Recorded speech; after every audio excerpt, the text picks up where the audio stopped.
Hi, welcome on our stream. Today I'm gonna do some more netting. And hello Eastside. I need to hire you for electrical work. Come save me. I'm sorry, I'm not an electrician anymore. My license expired last month, so none can do. But what happened?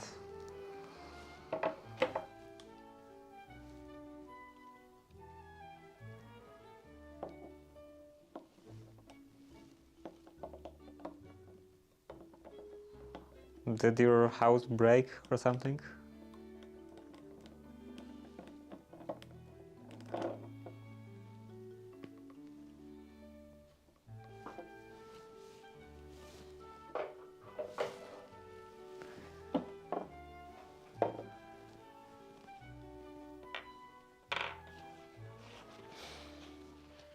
My house is like permanently broken.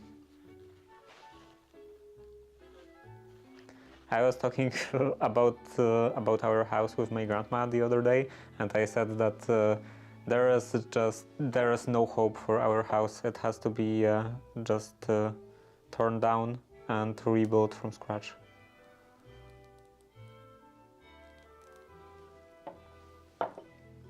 Everything is wrong. Everything is horrible, and nothing works properly.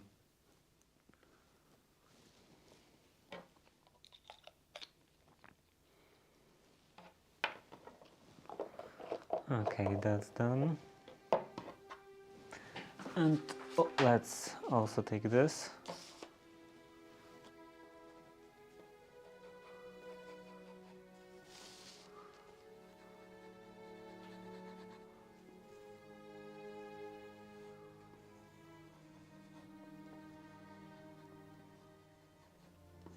Okay, hopefully that will be fine. I need to figure out a solar setup for outdoors walkways and bathrooms, showers for the campsites. Insurance wants it. I need to figure it out, and I may mail you some questions if I get stuck. Solar setup.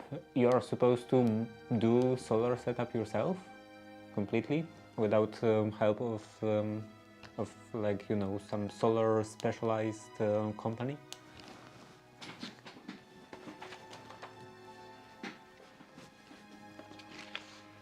It's not some quantum physics, but usually things like that are done, at least in here, by some like specialized, I don't know, contractors or installers.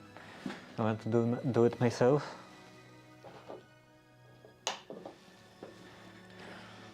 And what kind of setup you want? You just the solar panels themselves, or also with the battery bank?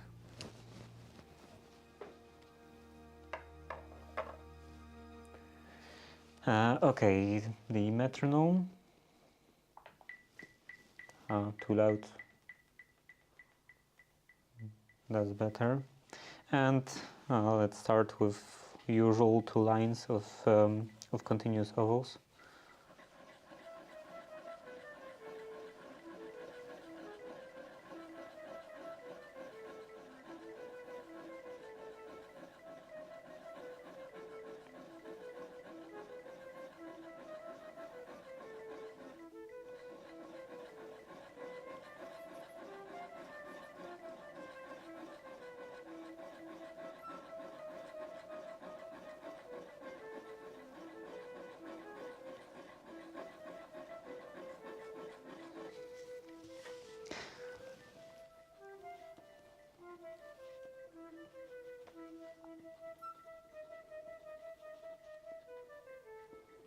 Usually the main issue with doing stuff like that, with all of the like electrical systems, is making stuff up to the code. So just knowing the code, and the code is different in every country. So I don't know how much I would be able to help.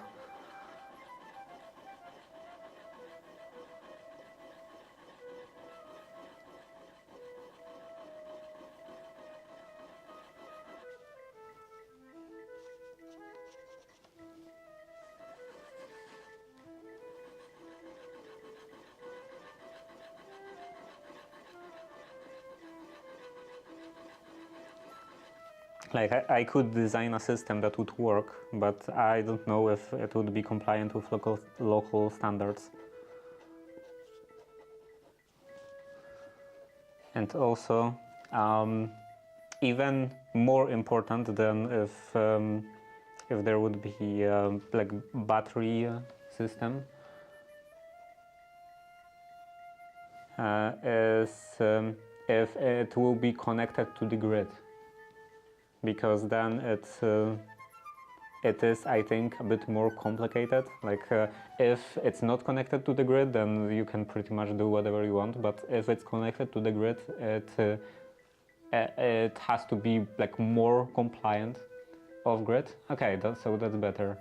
Because if it was on grid, connected to the grid, it would have to be like more compliant with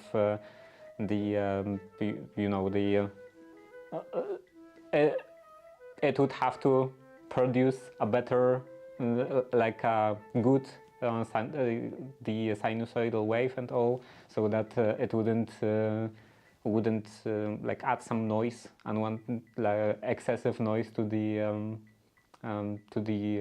like power lines. But if it's off grid, then it won't be that much of an issue.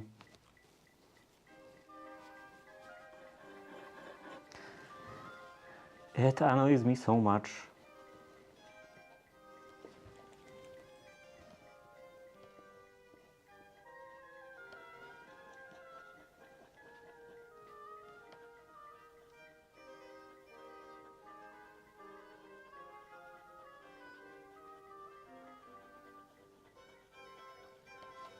I have to buy new ink because I'm almost out with this bottle, and then refill this through the nib, because I think that is the main difference right now.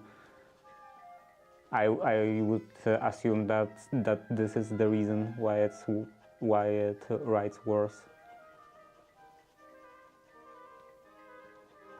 It's because it doesn't have the ink like forced through it, through all of the canals.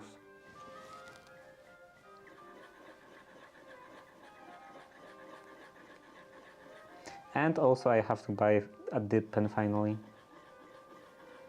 As I was saying, I think I will go with the recommended one from the like polymersmethod.com or something like that. This like first search result website.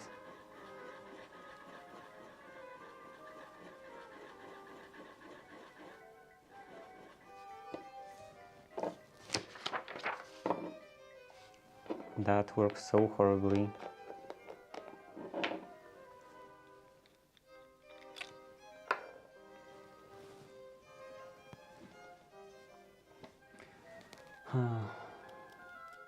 It's the batteries. A bit earlier message. It's the batteries that throw me off. I don't know how to figure out the voltage lost over distance. Like voltage lost in cables, you can find probably calculators online. You would have to know your usual power draw, like how many amps you would typically draw, and then you need to have the thickness of cables and the length of them.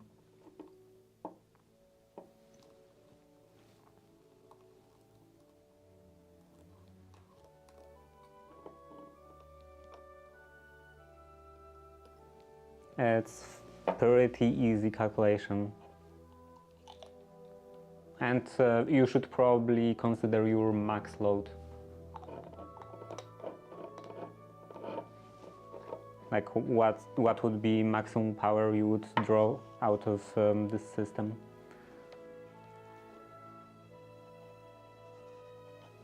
Okay, that's good.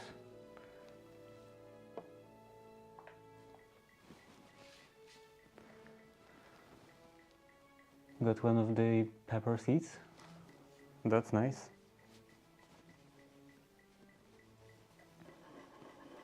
And I think I got one of the materials for the dressing gown. I think it will be the wadding for the quilting on the front.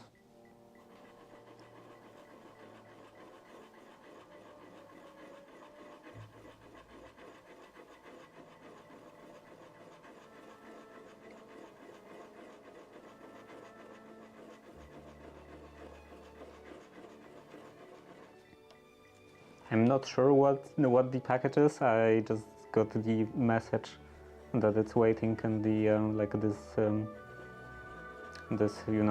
delivery box.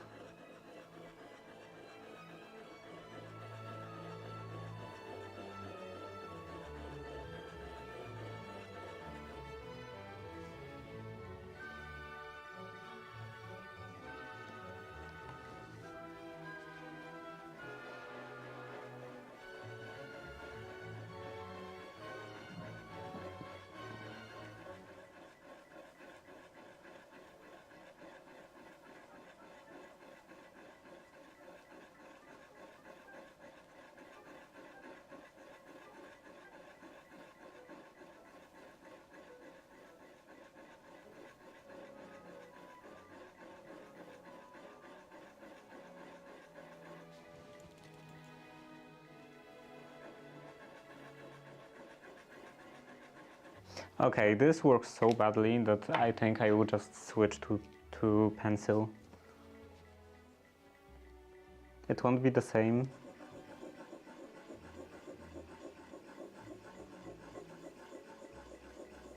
But at least the lines will be continuous.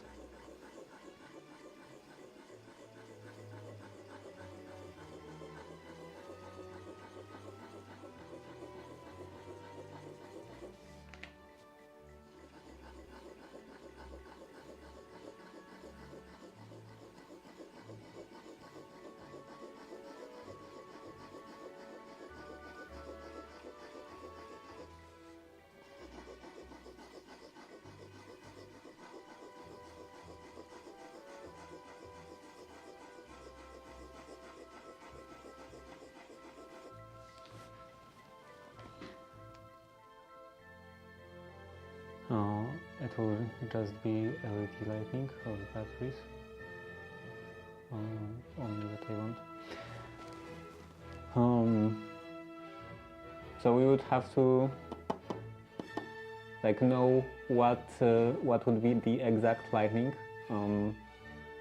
like what I don't know. Are you thinking about some light bulbs or like some like self-contained light fixtures? With either one of those, you would have to know the power draw of one of them, and then like how many you want to do to install. And what voltage would they be? Like, are they supposed to be 12 volts, for example, or like normal to 110 in your case?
Motion sensors and low lighting for walkway and pathways.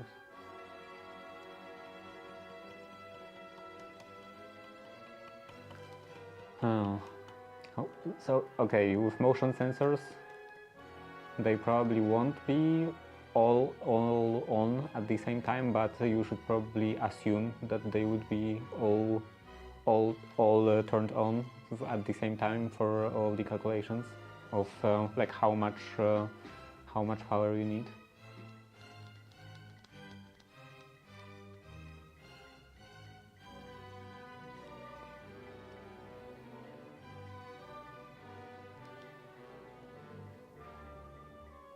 This is how you say dice.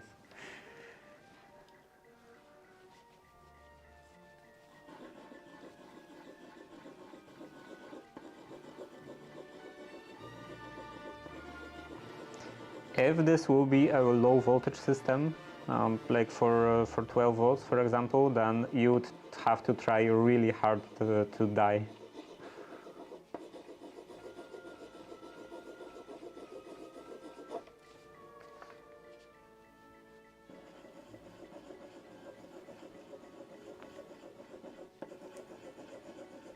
I was once applying 18 volts to my tongue.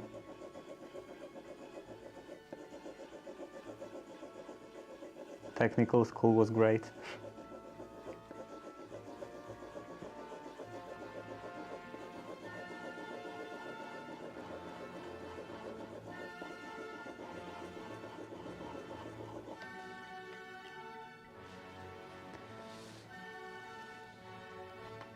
There was a ridge in here.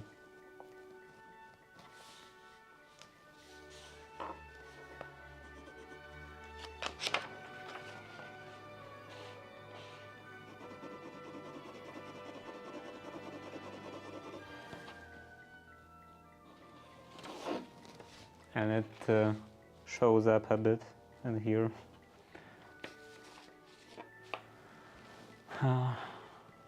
Like max power used. Yeah, you would need max power used for the calculations of how much do you need in terms of like mostly the battery, and what would be the max output of your like I don't know if I still don't know if this is supposed to be AC system or like low voltage low voltage DC system. So it would be either like inverter for AC or some other like charging equipment DC only. Okay, so it would be like a maximum MPPT, maximum power point tracker, and then like I think it has everything integrated. So it usually has the connections for the battery and for the load.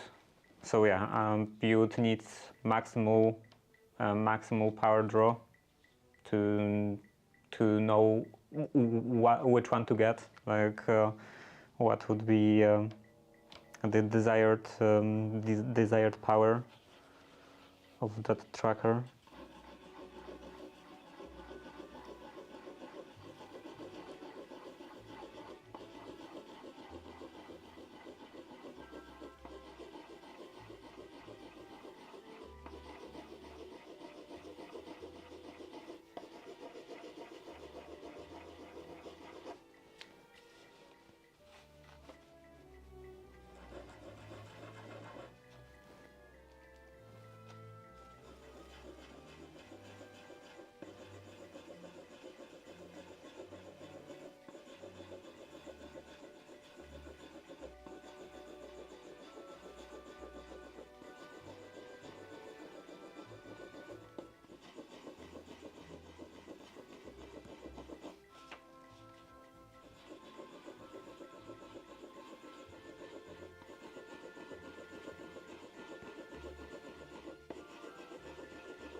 And also, as for electrical training, you don't need any electrical training to successfully design some electrical system. Like I was designing my house wiring, electrical wiring, long before I got formal electrical training. And on that training, I didn't learn much. Like if I was depending only on the training, I wouldn't know anything. Like when I was like attempting the electrical exam for the license, there was another guy with me waiting for the exam, and he went to the same training, same electrical course, and he didn't know the difference between voltage and current, and he passed the exam. So I don't trust electricians. You don't have to know a lot about electricity to become an electrician.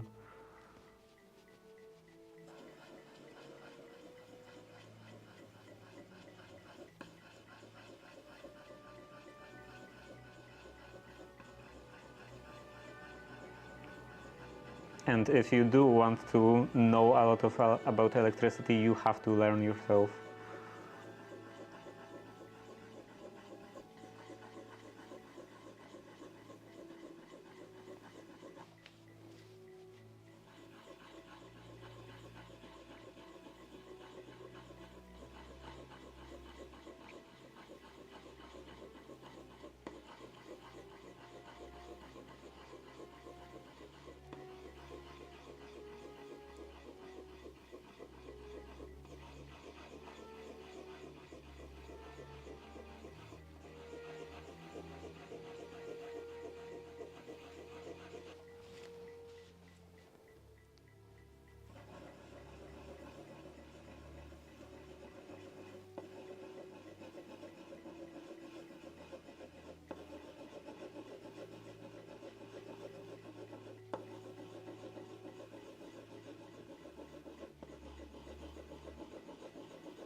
I feel like in a lot of those like trades trainings, like training for becoming an electrician or heating expert or like whatever else, they don't go in depth at all into the subject. Like they just teach bunch of rules of thumb and bunch of like standard practices, and you don't have to actually understand the subject at all to like successfully complete the course. And they also won't teach you the actual like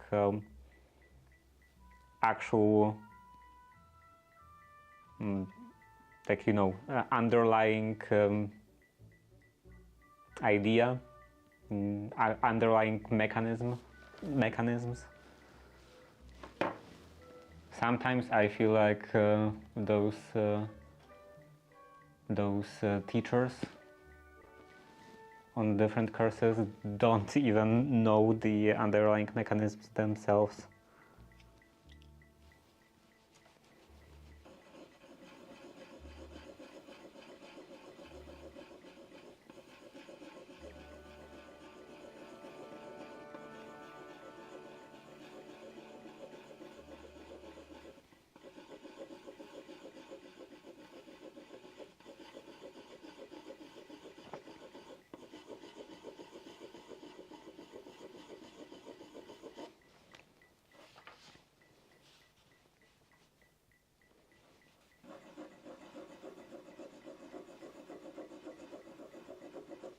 And that's why it's so hard to find a good heating specialist, for example. Probably the same goes for a lot of other specialists. But yeah, for heating, okay, I don't know if this is like especially for heating. Maybe it's just because that's why I interacted with quite a lot recently. over honestly past couple of months, even a year, over a year, as that they only know couple of rules of thumb, and if the reality doesn't fit this rule, then they have no idea what to do. And ads starting soon.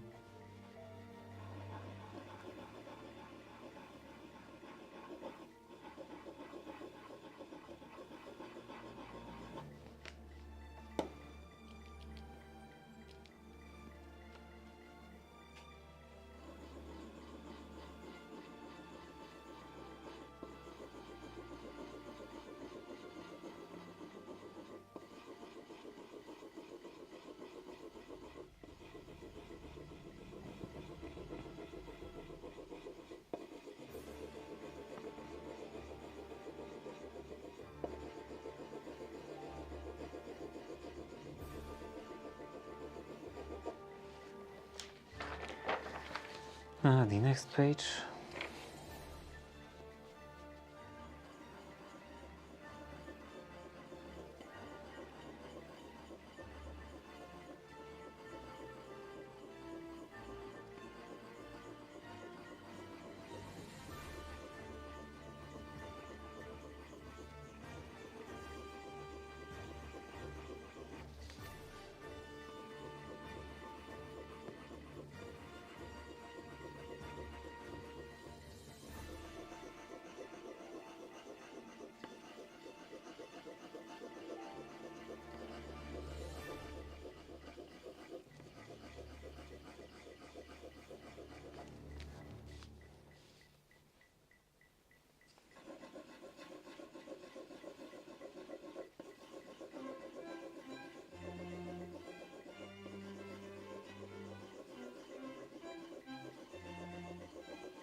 I feel like this pencil is definitely more awkward to use, to hold specifically. Probably because this is much thinner. Actually, is it much thinner? Maybe it's just because it's straight air.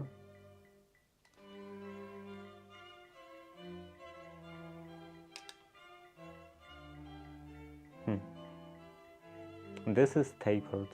Maybe that's the problem.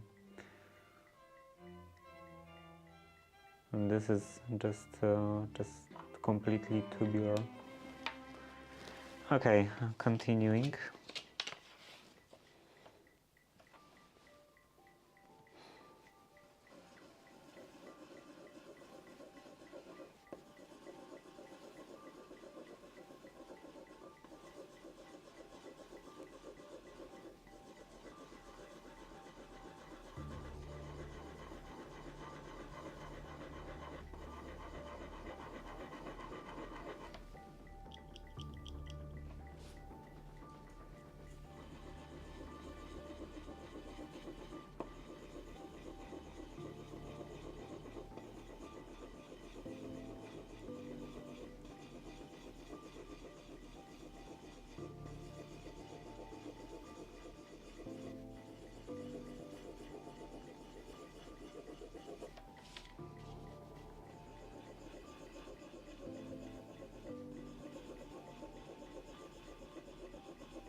Three last lines.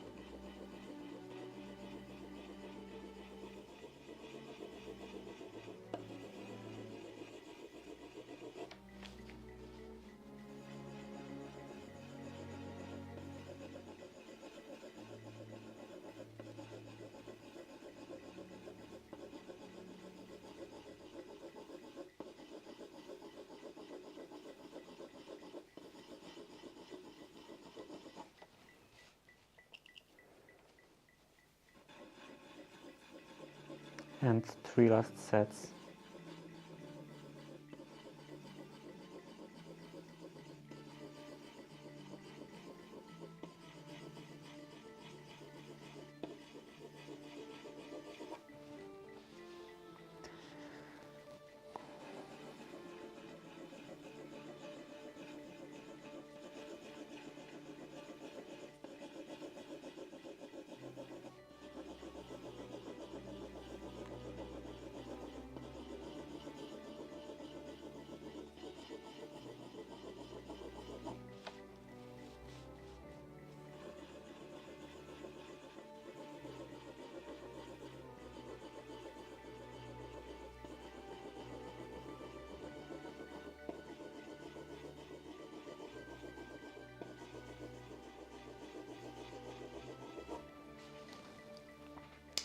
Okay, that will be it.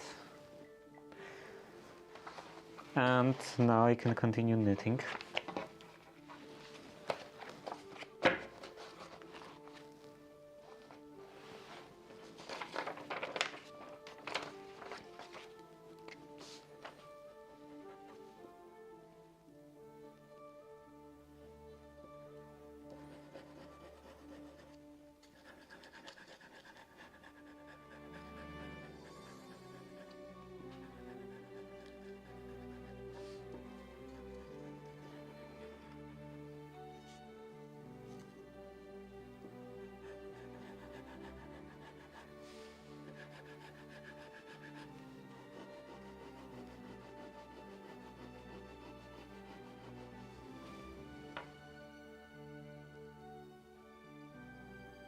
I don't know what's going on with this fountain pen.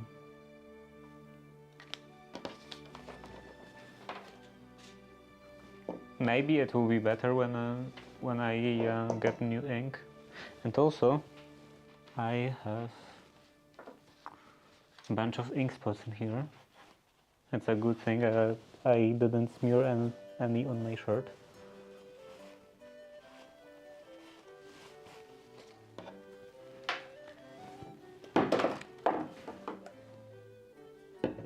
This is just water.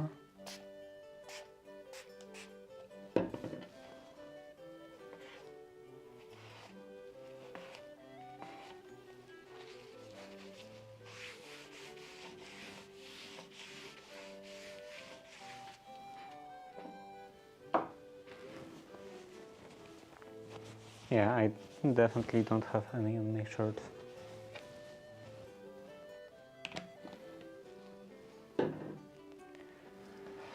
Oh, that would be horrible if I did, because this is one of the newer shirts. It's not like this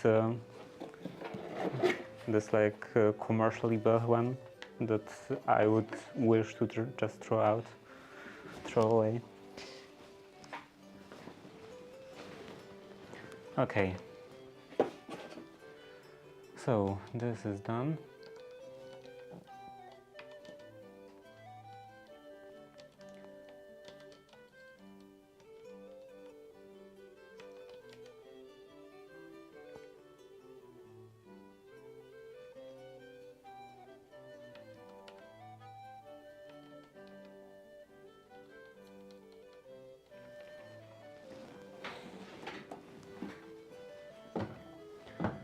Okay, camera a bit closer, aim and maybe a bit lower.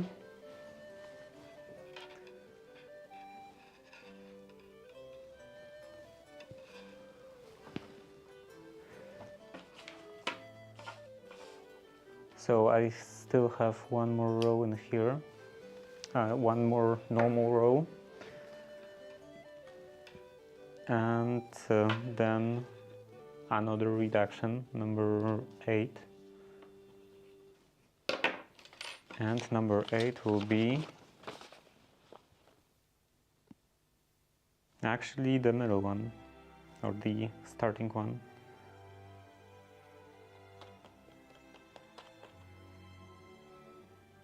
So I would reduce that at the very end. I won't even have to worry about anything. Okay, so starting in here.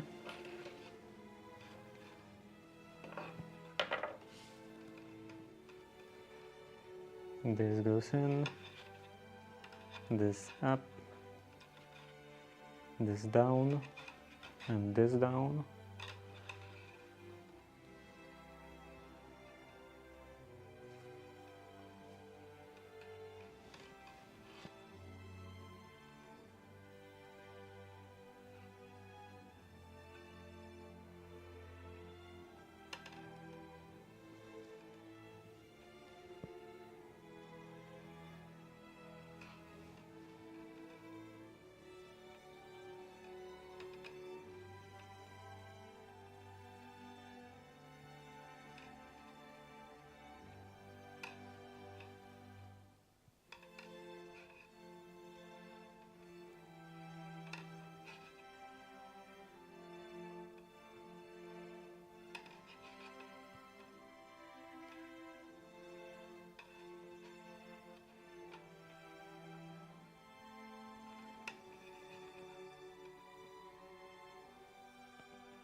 Okay, is the camera good? Oh, maybe that's fine. How about a bit higher? I don't know if it won't be too much in my face if I do it a bit higher. Maybe that's better.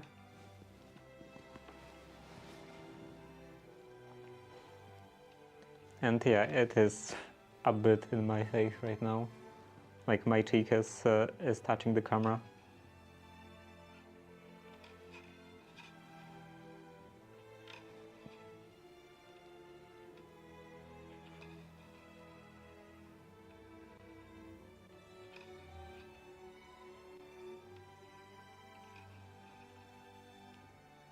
At least I can lean on the camera a bit.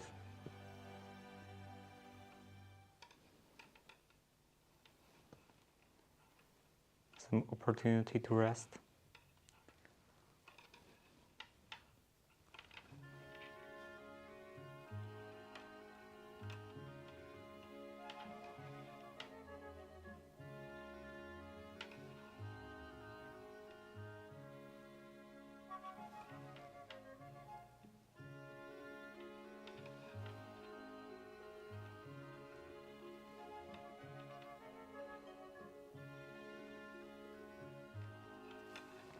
And how about focus? Maybe I should also change to manual focus.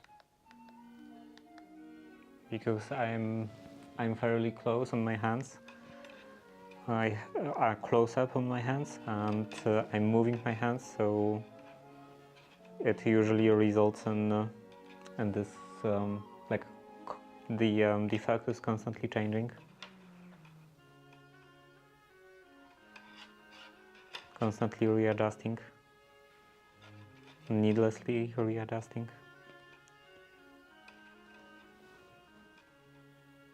and even undesirably.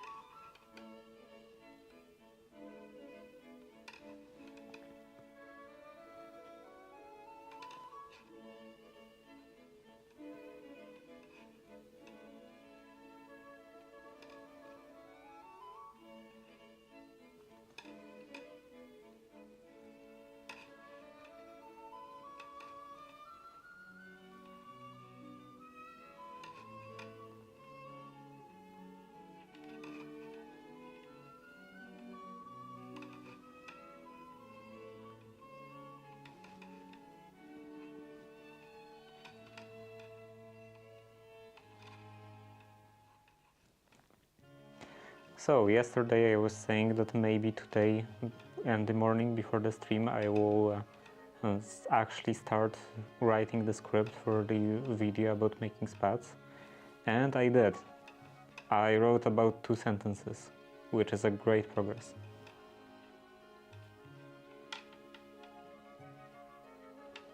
Maybe after the stream I will write another 2 sentences.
I think that the best way to write a script, at least for me, in terms of all of the motivation and the actual idea is to just dedicate some time to do nothing, like sit on a chair and stare in a wall. Because today when I was writing the script, today with the script, the starting of the script, I only started after taking a shower because I was thinking about the script in the shower.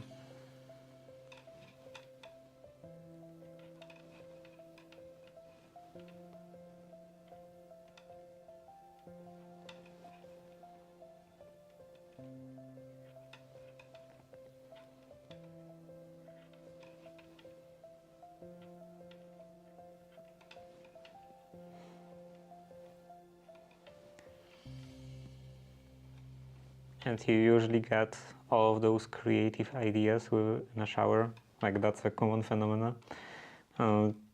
I think specifically because you're not really doing anything. Nothing you do in a shower is like really mentally absorbing. So you just stand there and you have to think about something.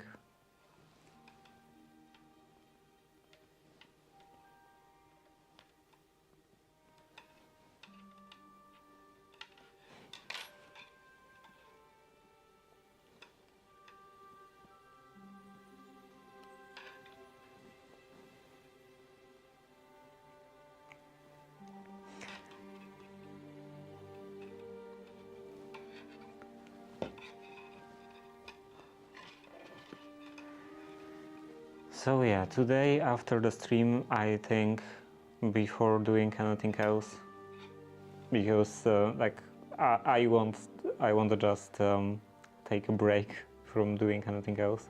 So right after I come back home from the stream, I think I will dedicate like about an hour for just sitting on a chair and doing nothing.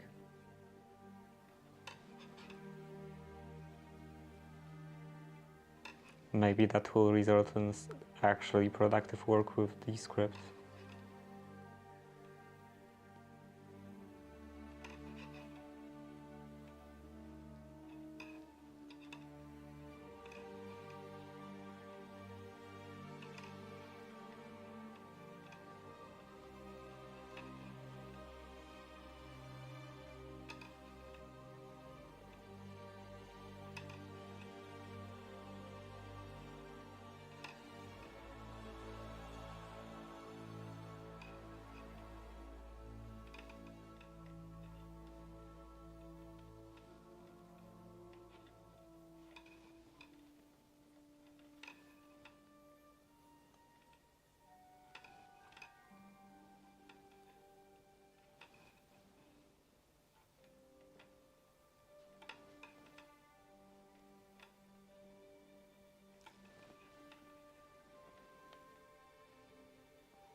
And that was another row.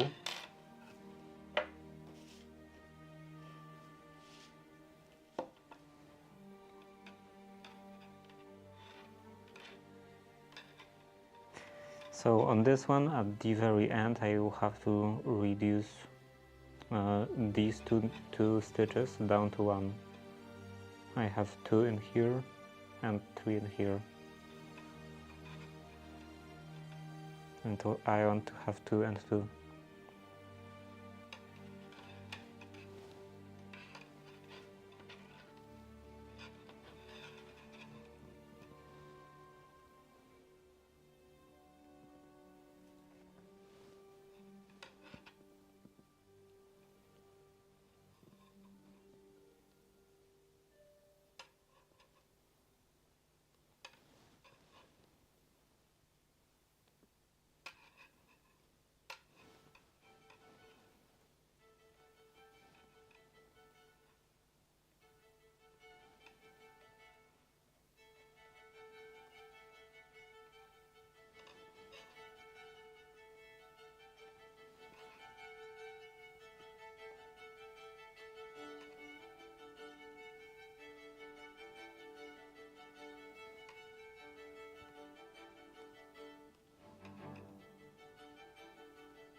It starts in 30 seconds.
Oh, I would forget to reduce the stitches.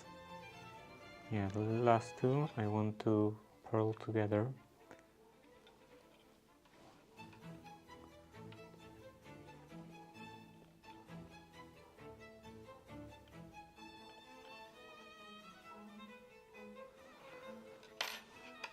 like this, and that's another row. Okay, so now I have 2 stitches in here and 2 stitches in here. It's even again.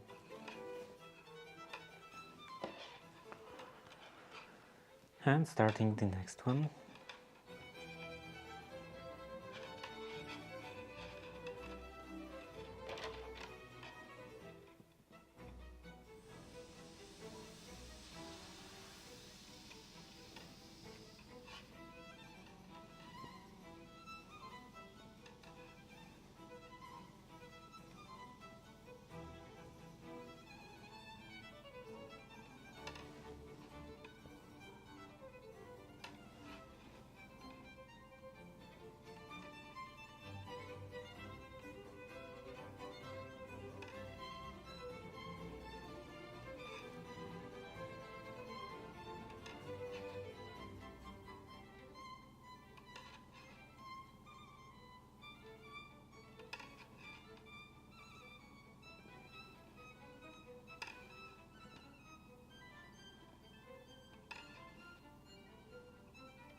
I was thinking about all of the details on this dressing gown I want to make, and looks like I will have to do quite a lot of pretty fancy stuff. Like, for example, I want in front I want frog closures, so these are like kind of buttons, a loop and button made out of like this this twisted cord, like you know, bunch of loops sewn together, creating some nice patterns. And I don't think I will be able to find something like that, like pre-made something like that, out of natural materials, because I definitely want it out of natural materials, not out of polyester or something. And looks like I will have to make it myself. And also it has an added benefit that I will be able to adjust the size and everything.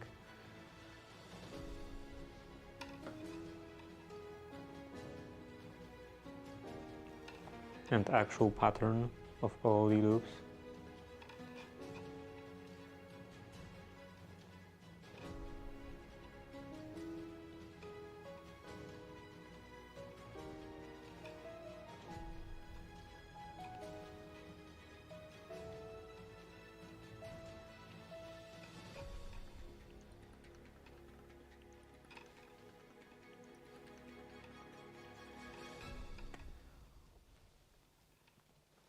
And also I would probably have to do it anyway, or do all of these loops, because when I was looking at the pattern in the manual and the tailoring manual, looks like there is also some like similar detailing and on the sleeves, for example, and this is definitely not something I would be able to buy. This has to be made on sleeve.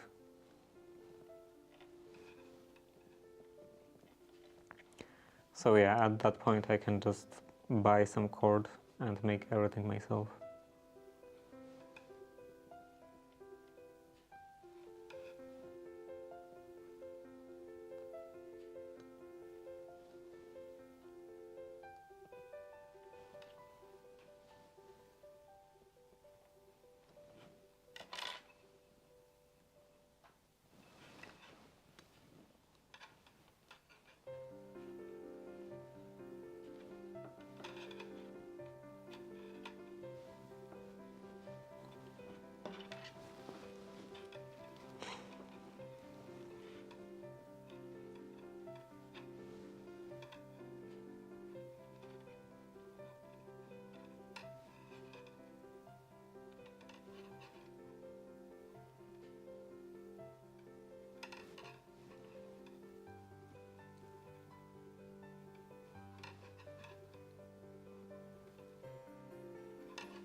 That's the end of the row.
I don't think I will be doing that for the rest of the stream, because probably my back won't manage that.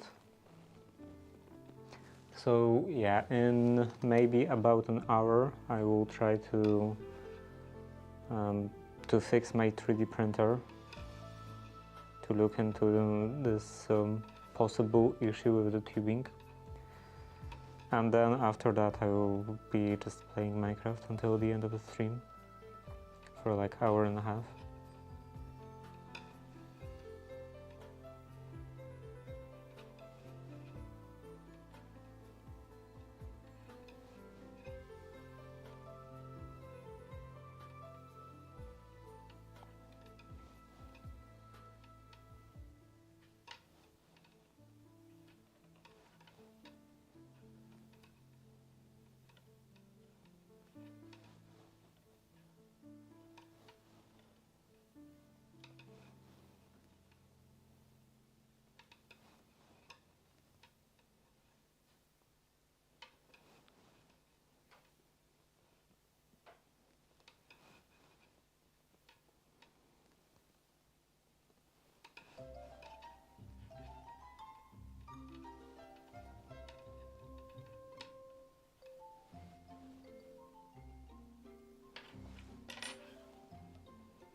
and knit stitch in here.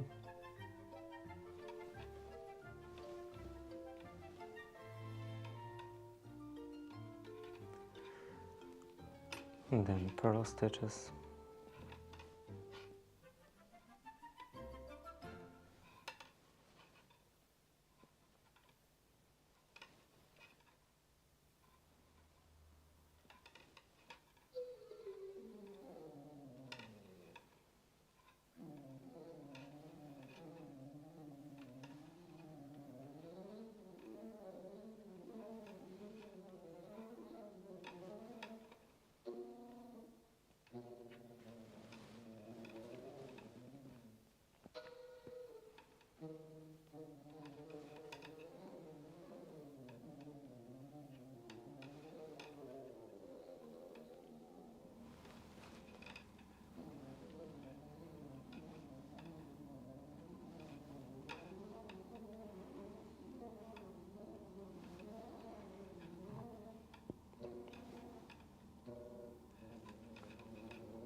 This needle is a bit banana shaped. All of them are a bit, but I think this one is the most. Some are actually fairly straight. Okay, here.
Am I out of focus?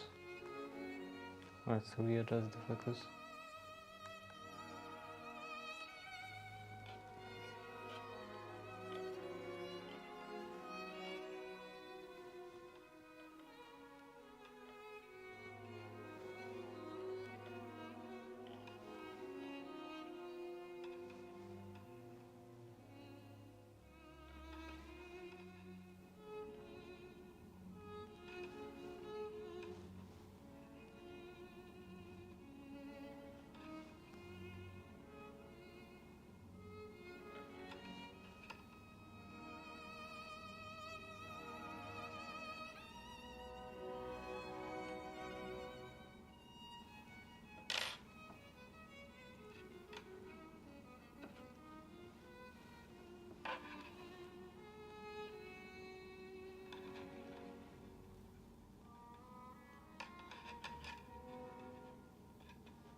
And that's the end of another row.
I'm kind of looking back and thinking about the thickness of that. It would be better to have something thinner, but also having a thinner sock means more stitches. So I definitely wouldn't want to do more stitches. This is already quite a pain.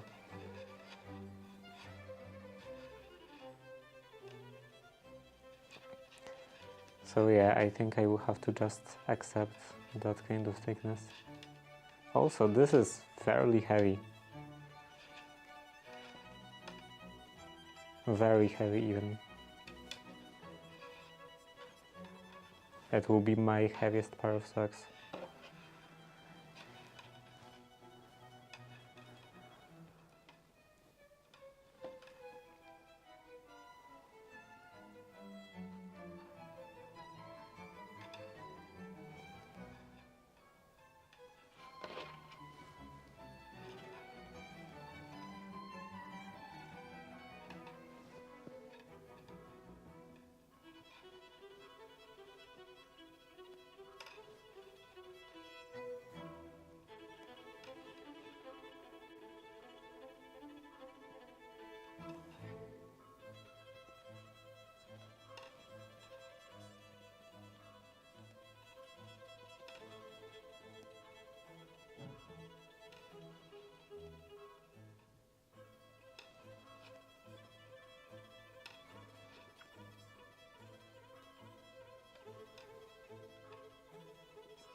And that's an end of another row.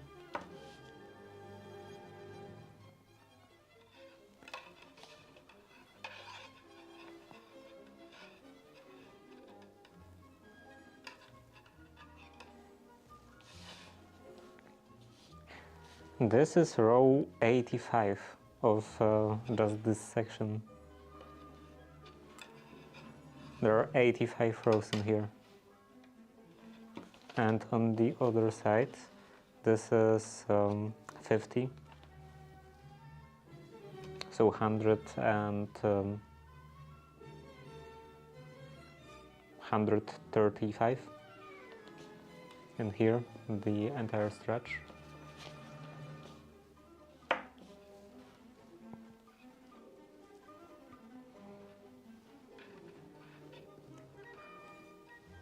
Quite a few. Okay, continuing in here.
And another section.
That's another row.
It's quite amazing that these lines are actually continuous. I never messed up and never did knit stitch instead of purl stitch, or vice versa.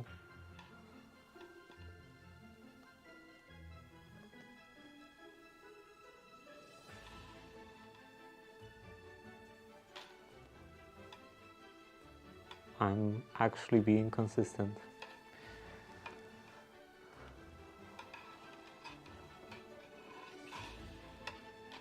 And mistake-less.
Another row done.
That ended up a bit tight.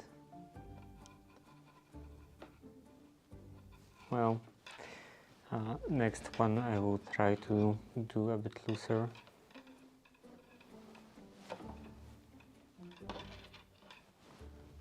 Move the needle a bit more, because I think that's the cause. That I make my movements are too small and I'm not pulling out those stitches like this.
So yeah, that was another row.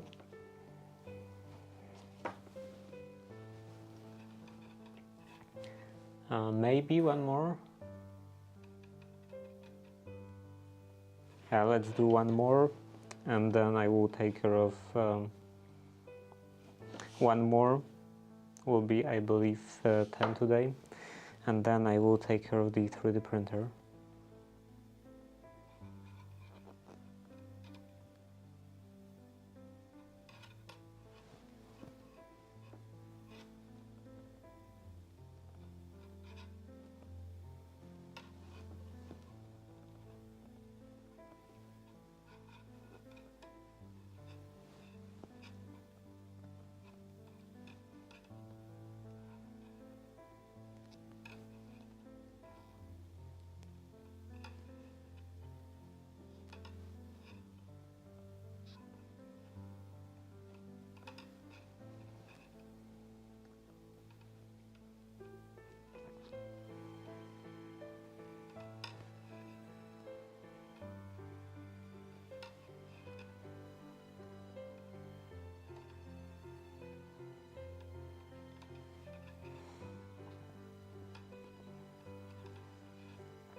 And that's the end.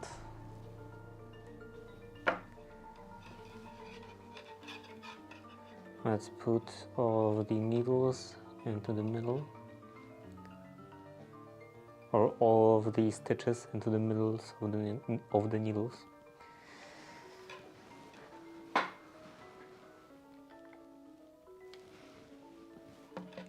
And now I can try to take care of the 3D printer.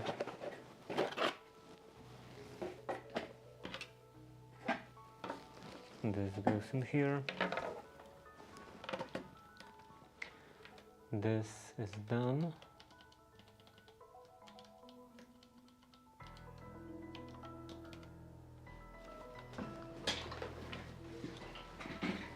And yeah, let's get the printer.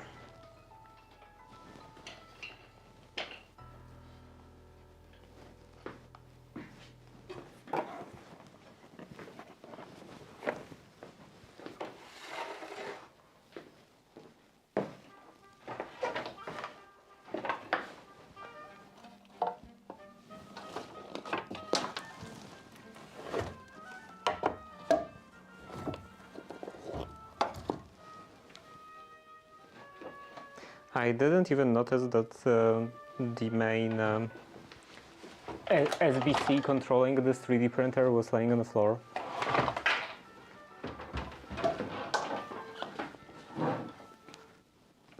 A bit smashed with some pieces of wood. I hope that it works. Okay, the camera further away. And maybe a bit higher. Let's do it in here.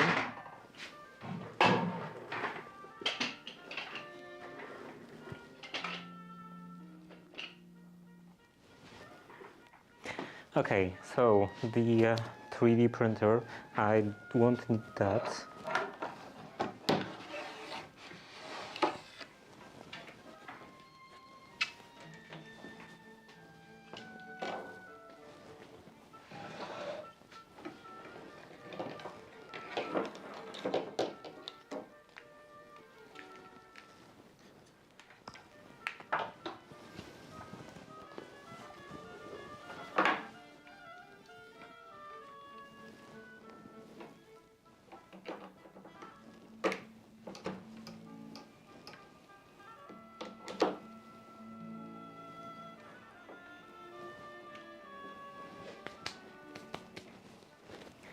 And when it turns on, specifically when this SBC boots up, I forgot about the focus.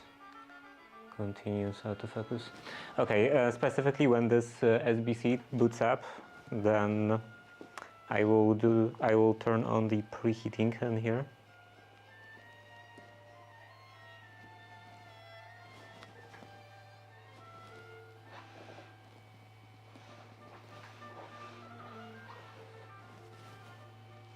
And yeah, I'm interested in this tube, this end of the tube.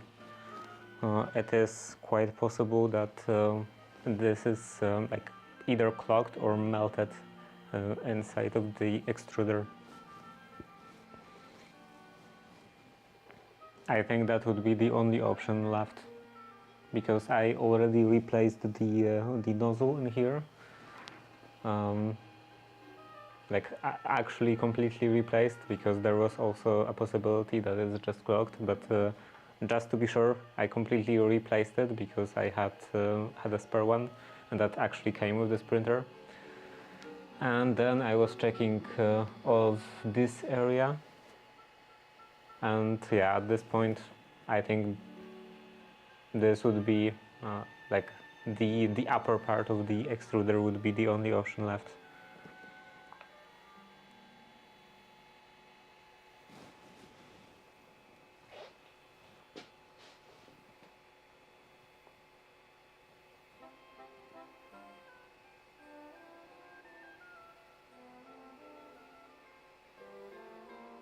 This is Orange Pi Zero, quite an old one. Probably, I don't know if there is a new version, or something, but if there is, then this is like the first one, and it's so slow.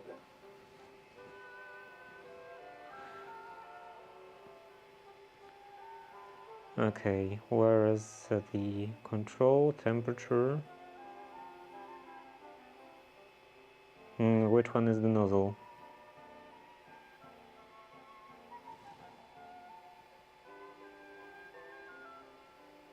That doesn't tell me anything.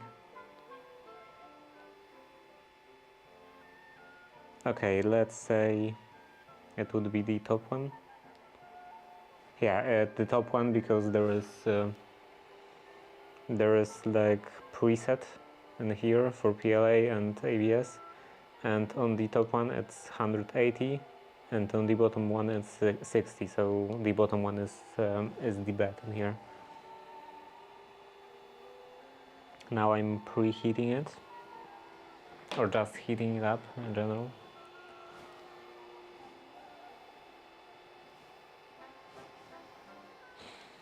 It's like at 100 degrees.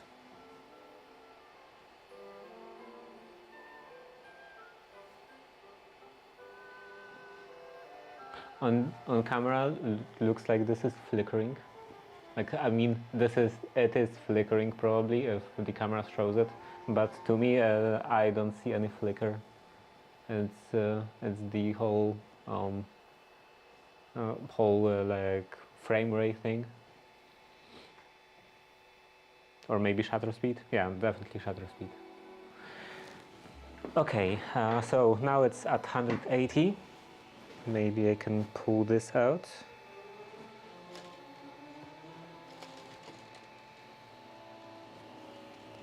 That should be enough. And then try to pull out the entire tube. How do you actually pull this out? Am I supposed to press this or pull?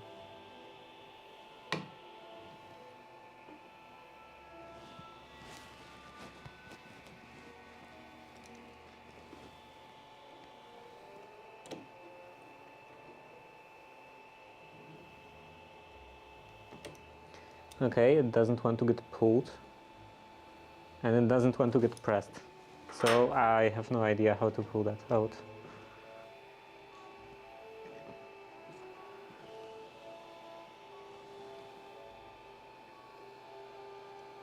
Maybe I have to turn it. There is something written in here. Shown. Okay, this is, I think, just manufacturer's name. Not very helpful.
Are there some instructions, maybe?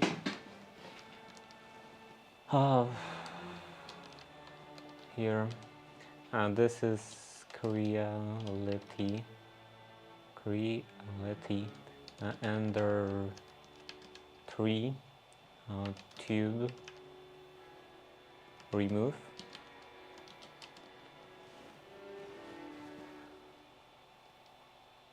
How to remove filament tube.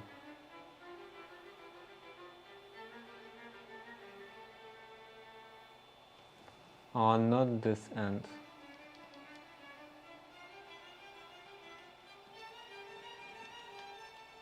And also there looks like there is no text in here. Is there some issue maybe with the font?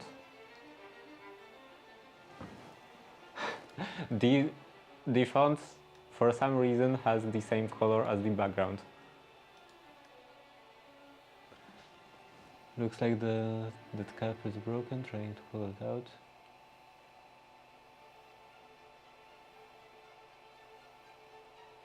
You need to push that black cap while pulling the tube out.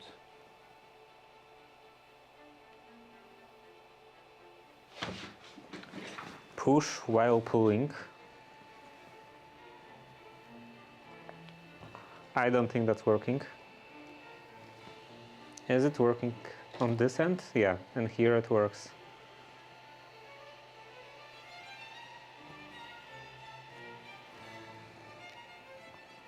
This end seems a bit tougher, a lot tougher.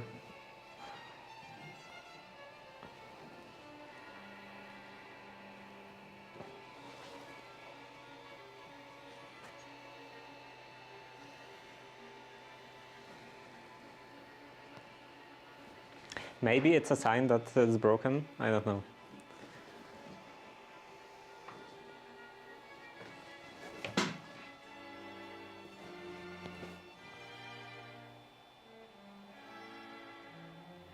From hot end and extruder.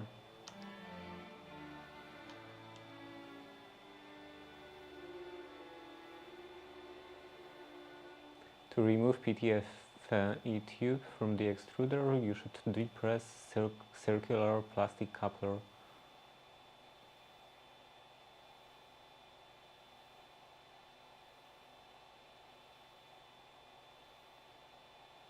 If you can't pull it out, unscrew the whole fitting.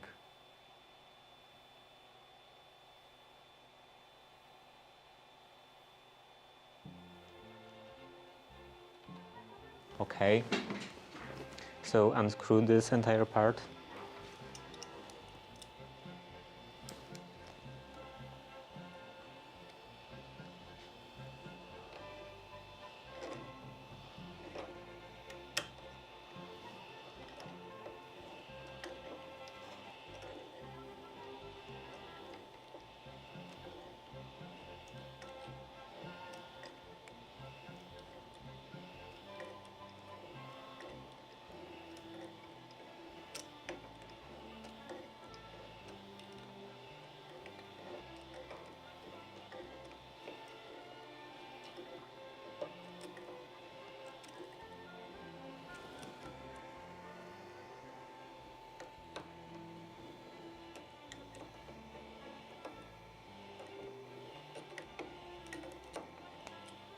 Okay, now it's definitely loose.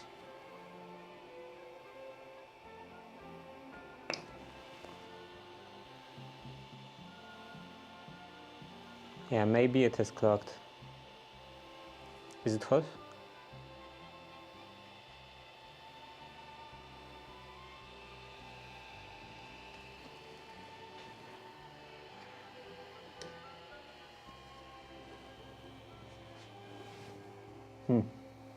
A bit of filament got into the fan and it changed the sound.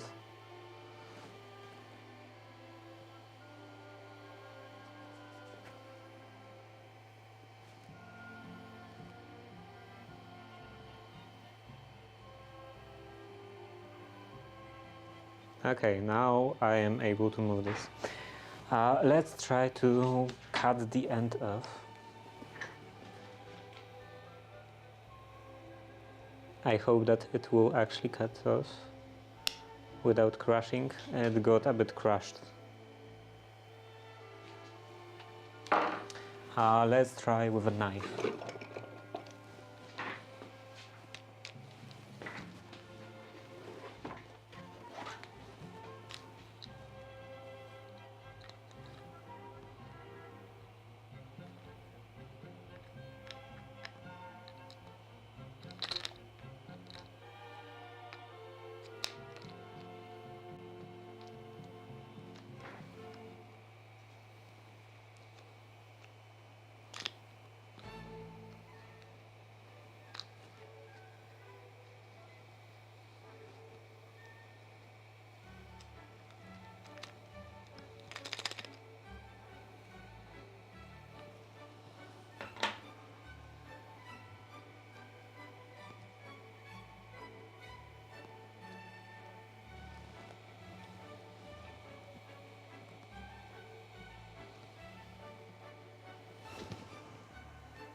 This fan makes kind of whirring sound now after it pulled that filament.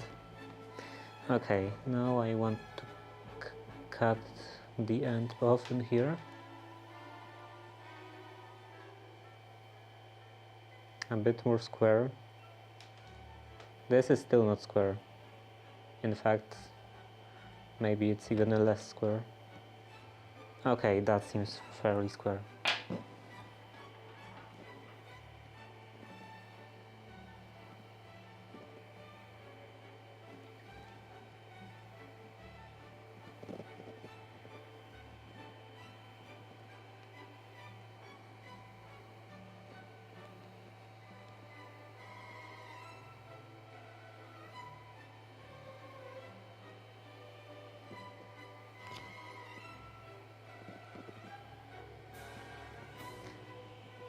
I will screw in that part.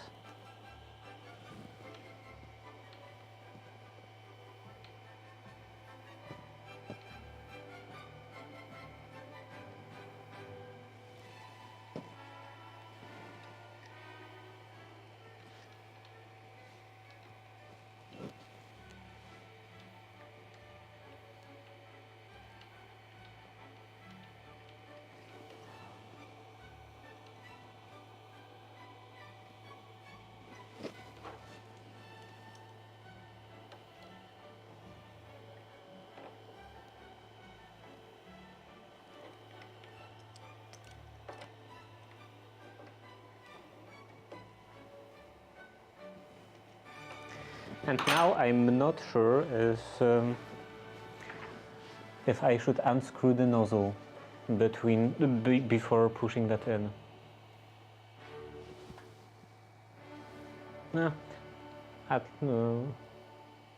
if this doesn't work out, then I will just try that again.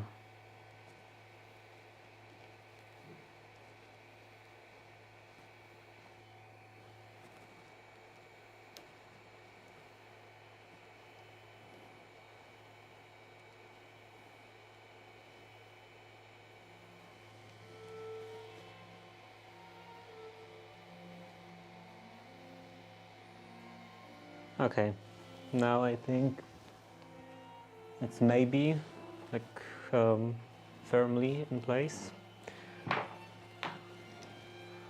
Let's push the filament back in.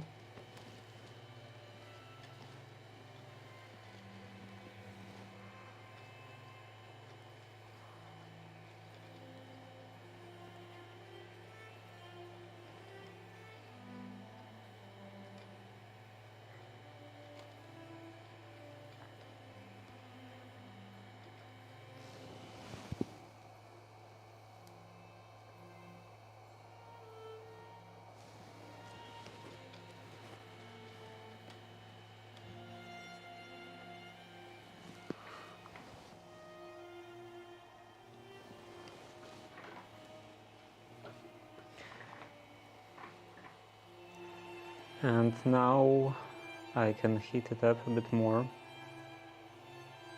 Actually, set PLA. Is it like preheating temperature or actual temperature? Actual proper temperature? Does it say in here? 190 to 120.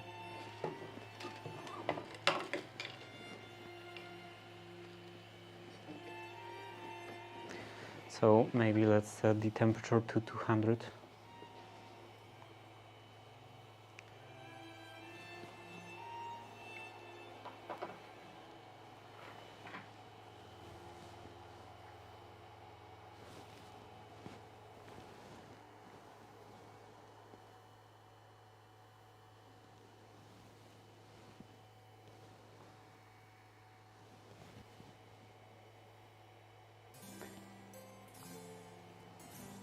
I'm not completely sure how to verify if it's working.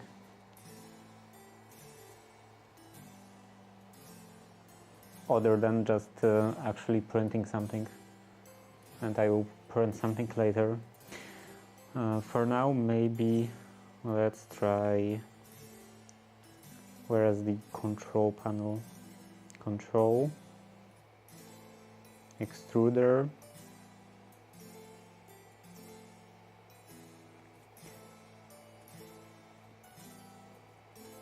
let's do 20 maybe, or 50 millimeters, and extrude.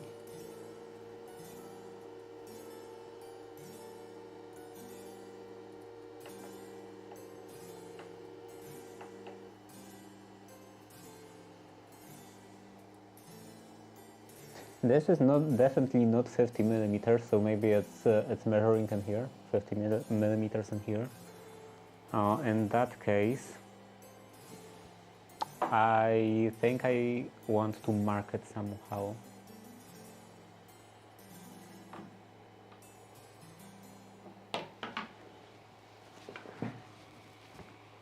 Maybe make a cut. Where is the knife?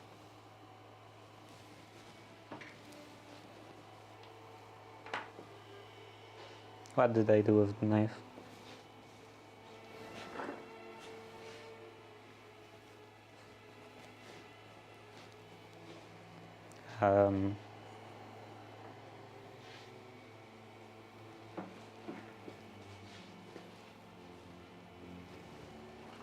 Oh, in here.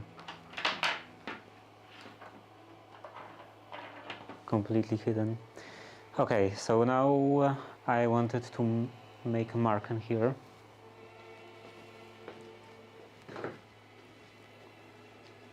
Let's do 5 centimeters.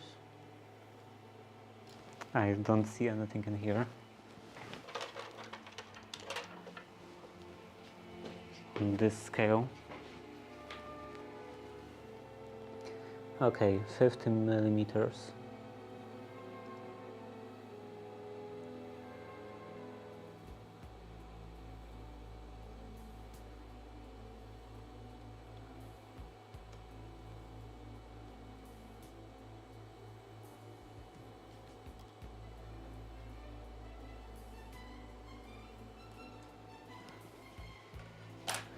I think that is visible. I will make another mark a bit after that. Actually, I don't need another mark, I can just observe how it moves. Okay, extrude.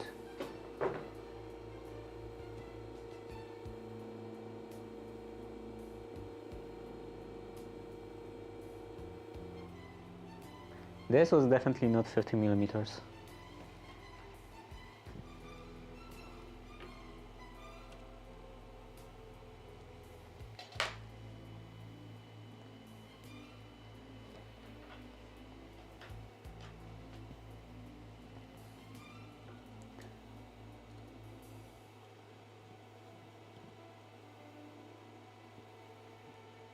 This was about 1.5.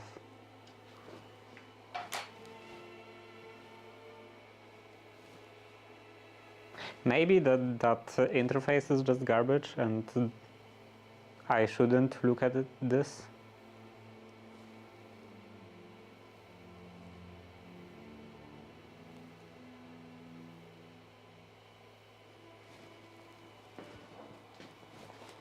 Okay, I think the only way to actually reliably verify if it's working now is to print something.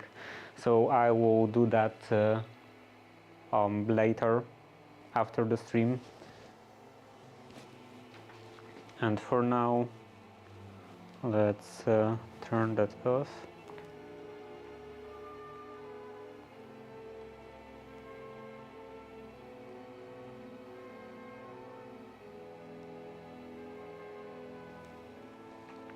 And then I will make a short break, go to the bathroom and come back and play some Minecraft until the end of the stream. So be right back.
I'm back and I forgot to actually turn on Minecraft. Prism launcher. Okay, is the camera good? Not completely. A bit higher. Maybe like that.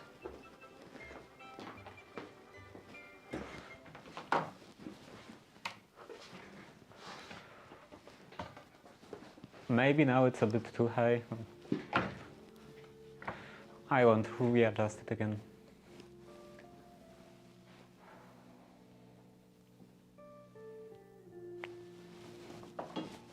It seems that it's gotten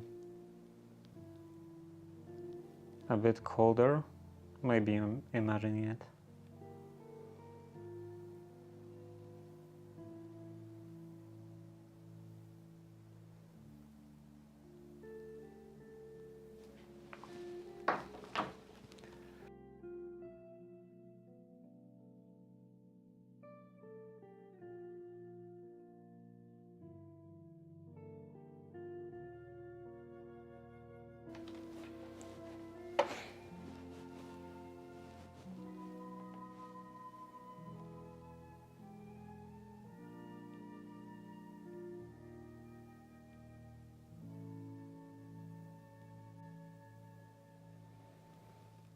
Almost.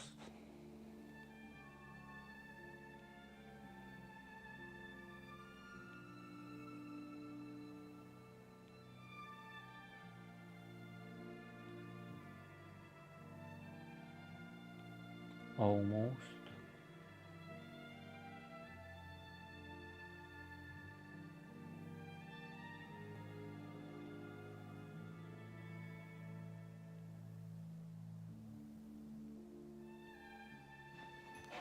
And now the time for another loading screen. I do have this USB extension in here, so maybe I should connect the mouse receiver to this.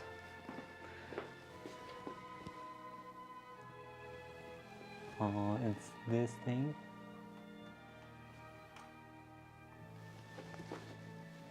Oh no, it's not this thing. Where is the mouse receiver? Wait, is it already on an extension?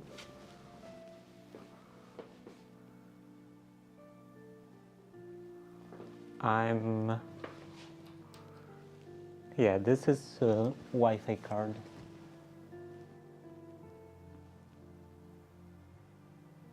I'm confused. Where is the mouse? This is the remote controller thingy. This is this, and this is that.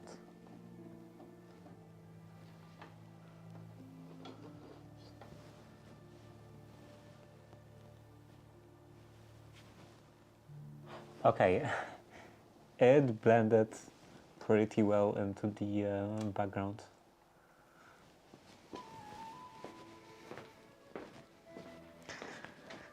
Okay, this goes in here. Now I shouldn't have problems.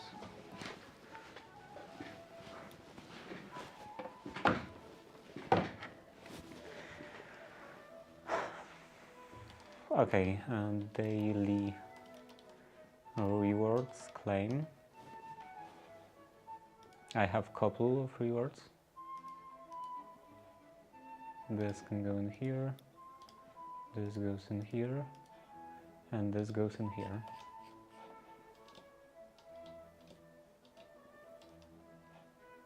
Crush. This maybe I don't need. Normal deep slate.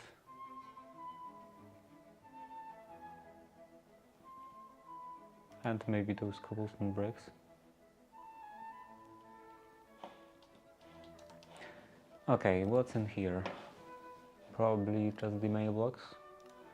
Letter from mom, honey apple, and some special Bastion ring.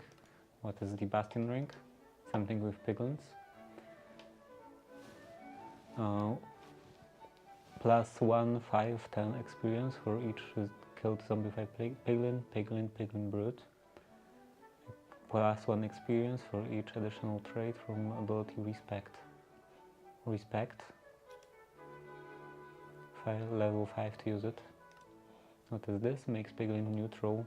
Okay, that's nice. Nearest piglin will indicate the location of a bastion.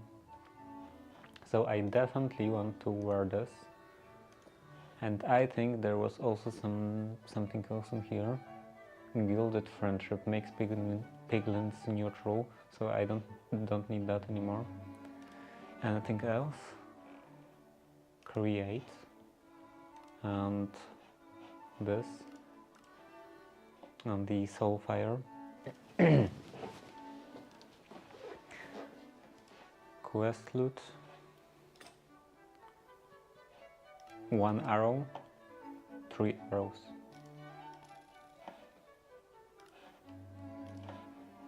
There is still something else? Oh, artifact collection, Bastion ring, and in here challenges, out of days.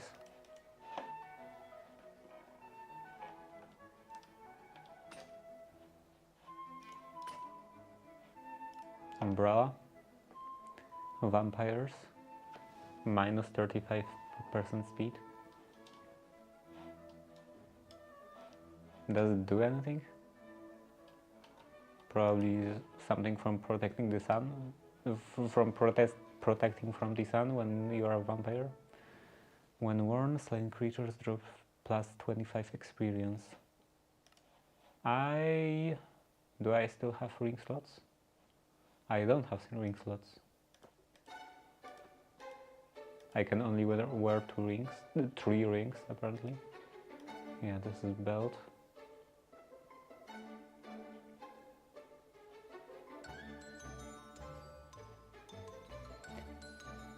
What else do I have? Lesser gain, fines. I have no idea how to use this. And this is just passive ability.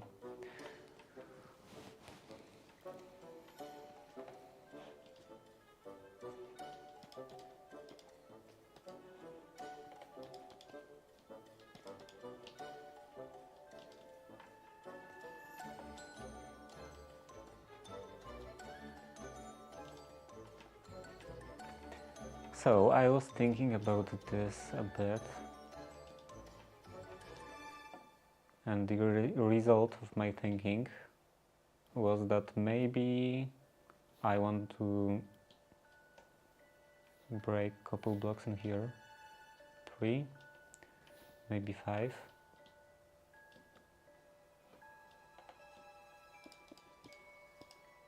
How does this look?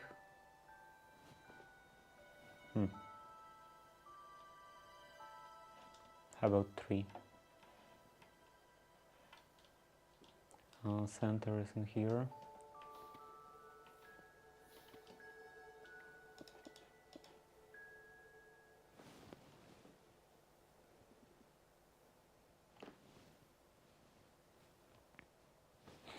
I'm not sure. Maybe I will go with 3.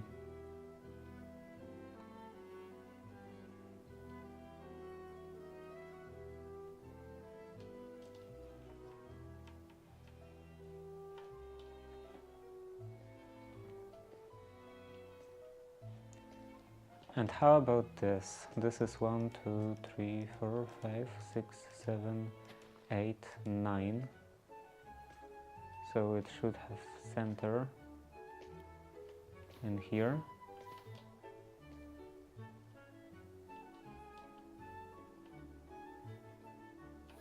Maybe here I will do 5.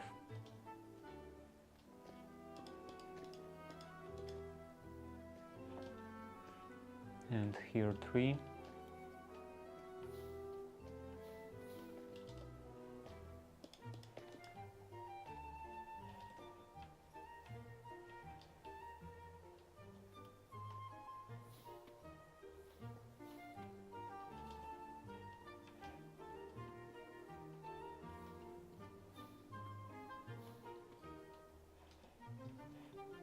Oh, I still haven't figured out what to do with this. Maybe I will merge this.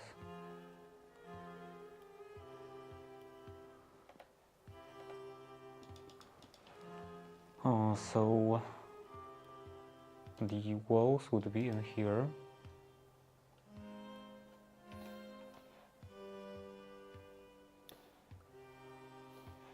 And then this and this would be even. What is the point of the holes? Aesthetics? I don't know, I want to make this look less flat.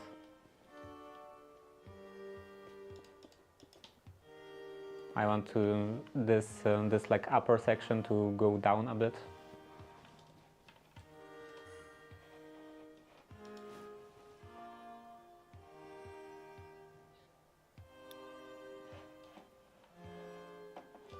And I want more deep slate bricks.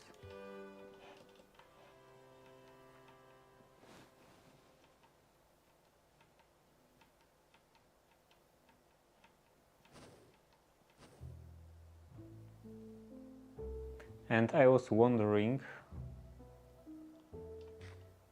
actually I'm not completely sold on the idea of going down with this.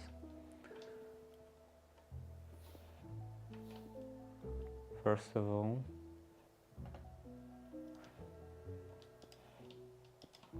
three in here.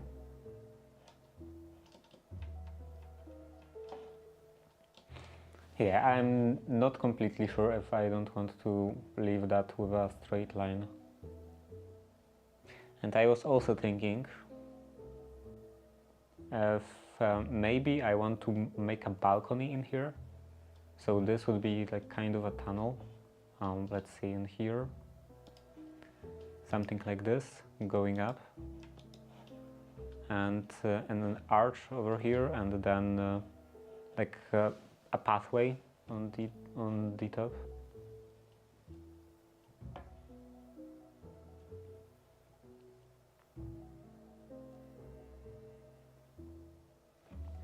You better never upgrade to a new graphics type game. You never go back to online Legos. This is not online Legos. Okay, it kind of is. But I would definitely go back to this.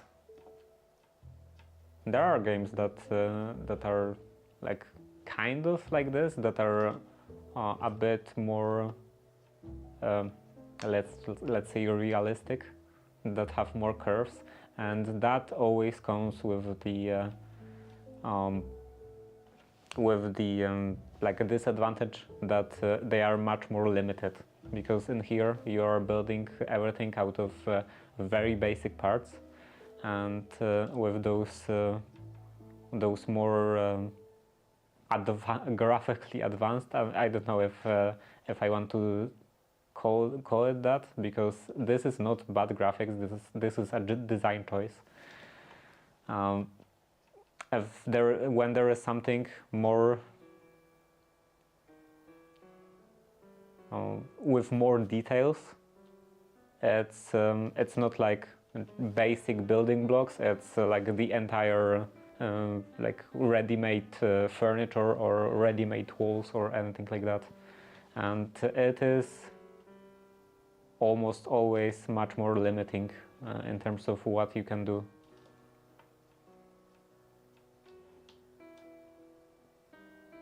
Complete Eve? No. Okay, what was I saying?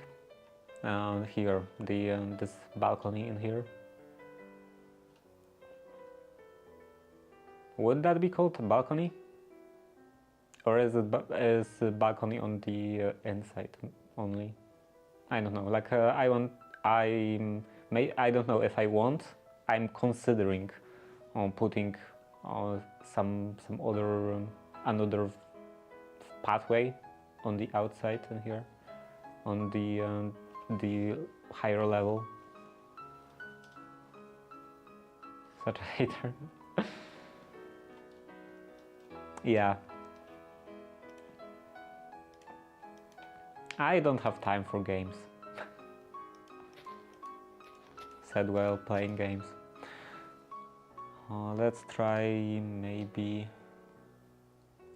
3 blocks. I'm not sure about that, if that's not too narrow.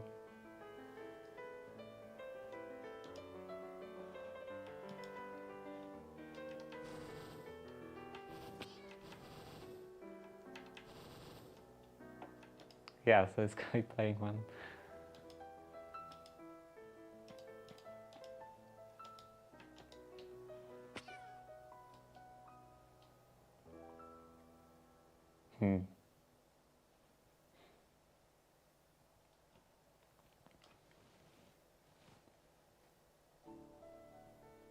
I'm not sure if this wouldn't add too much on the outside in terms of depth,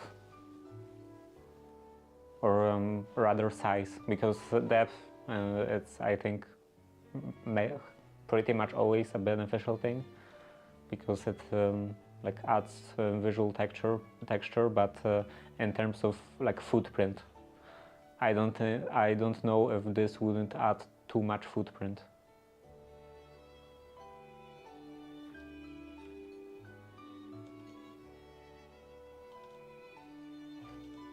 Yeah, so that would be the 4th block from here. Yeah, that's pretty far out.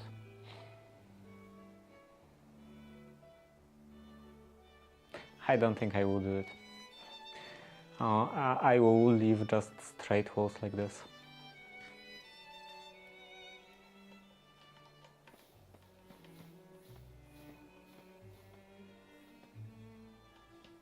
Straight walls and some windows in here.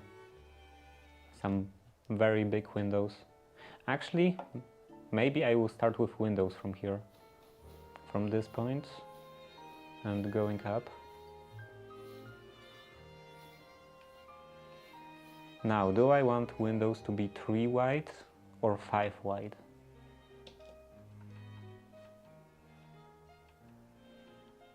How's the family doing? Normally, nothing really interesting is going on. Just normal daily life. Average daily life. Oh, where did I go? I don't think that will hit anything.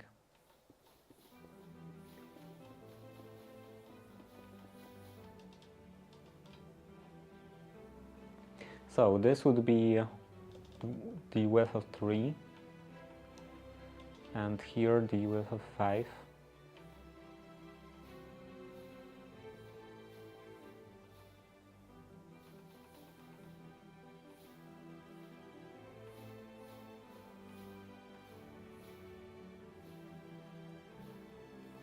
Also, if I want tall windows, this will have to be very high.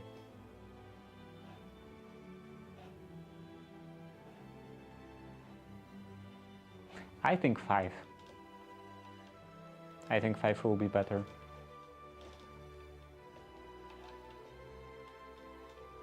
Now, do I want 5 in here? Or 7? Or maybe I will split this into 2 windows. 1, 2, 3 in here, and then 1, 2, 3. Like this, with 1 in the middle.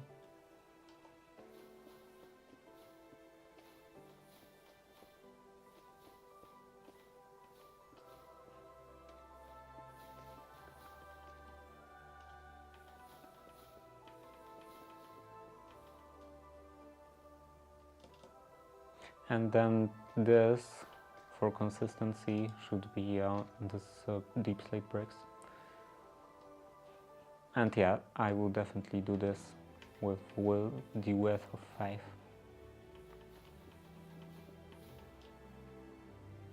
What glass do I want? Glass. Maybe something like this. Brown stained glass. This is from Chipped, so I will have to do this thing, glass blower.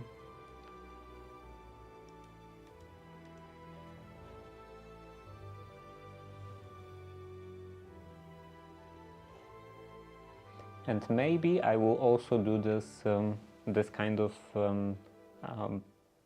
convex window.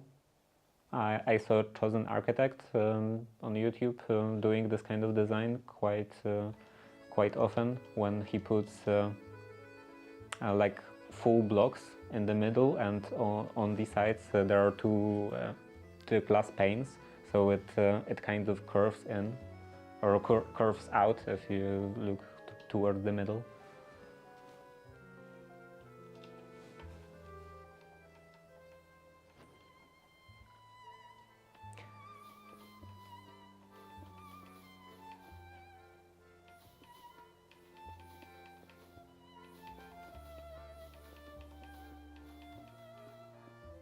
I have to think about a better power in here, because this will now just be going through the window and partially through the wall.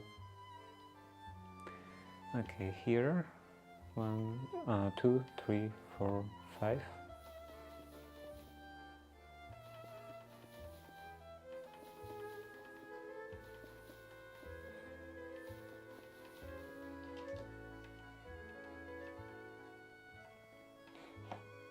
This will be the entrance.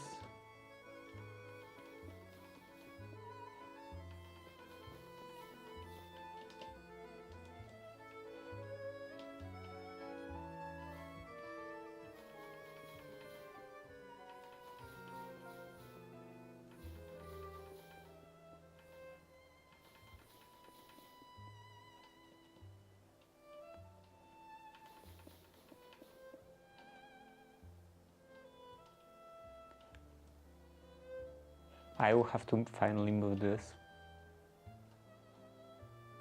someday. Okay, and now how tall should this be?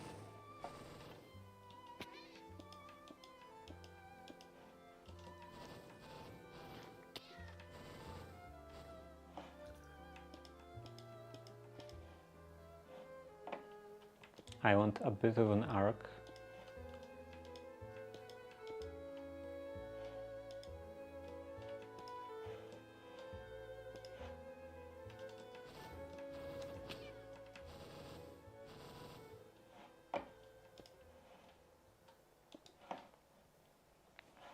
And then 3 up.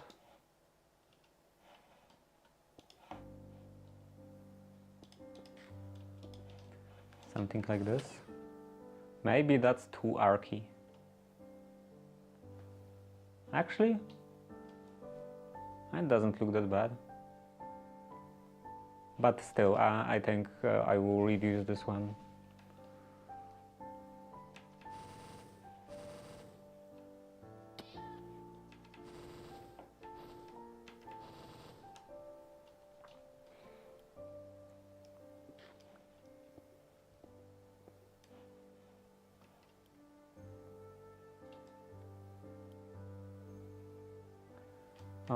Here, this. And yeah, now block in here, and like this. How does that look? I think that's better. So that would be the minimal height. And probably I want to add at least 1 block. So it would be two blocks above the window.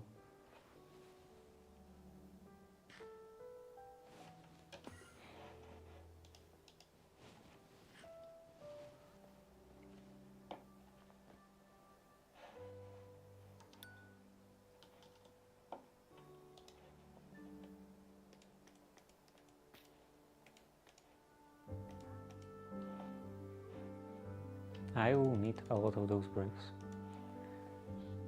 And the diamond wand.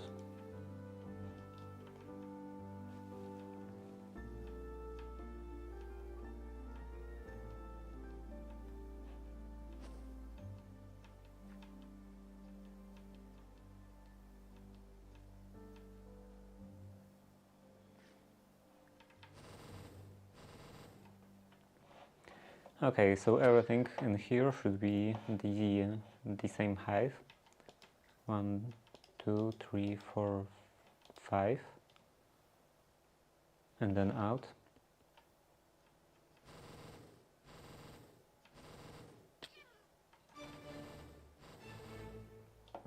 One, two, three, four, 5. 1, 2, 3, 4, 5. 1, 2, 3, 4, 5. 1, 2, 3, 4, 5. Ooh, I overshot it. This is not a perfect way of flying. 1, 2, 3, 4, 5.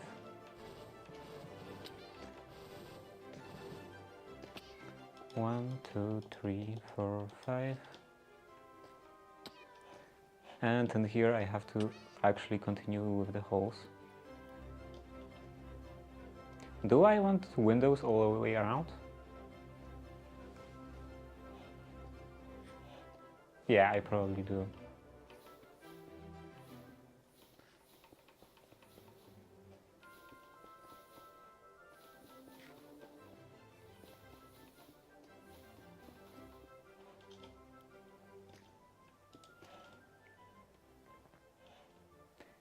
And in here, this is 1, 2, 3, 4, 5, 6, 7, 8.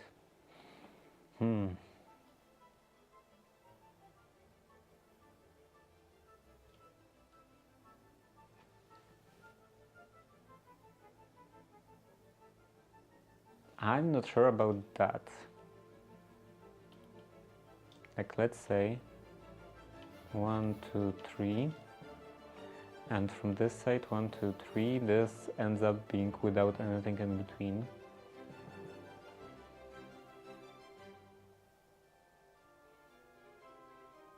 The windows with the width of 2 would be, I think, much too narrow.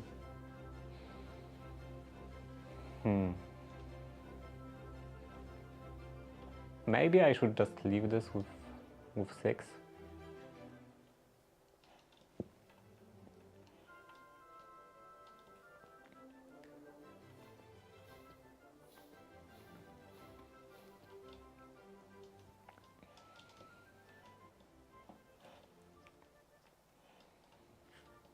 And in here, normally,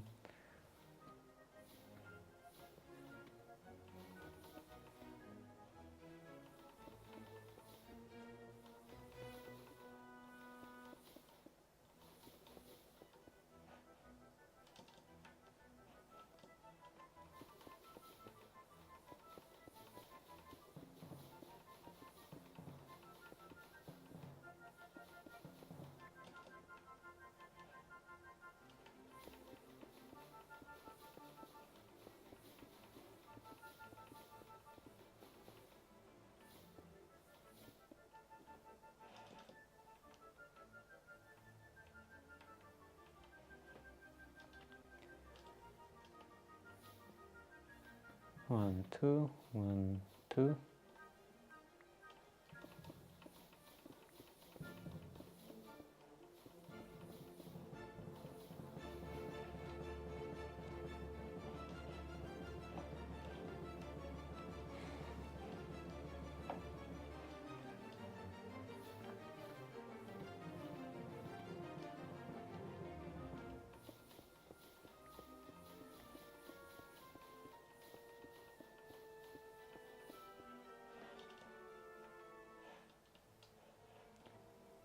This is 9 again.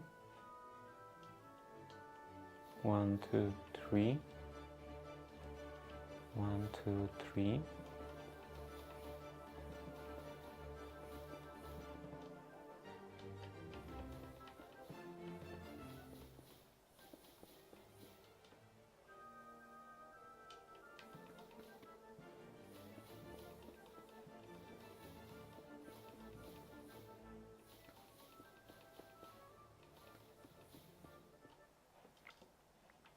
So now I I'm not sure if I would call this a problem, but because of the entrance that will be in here, the windows in the back and in the front don't line up, because on the sides they do. Like this window lines up with this one with that one, and so on. But in here it is slightly offset. Maybe even not slightly. Like this ends up in the middle. Maybe it won't be that noticeable because of all of the machines. But also I will have another level in here. So I don't know, maybe it will be noticeable. Anyway, we'll see how it goes.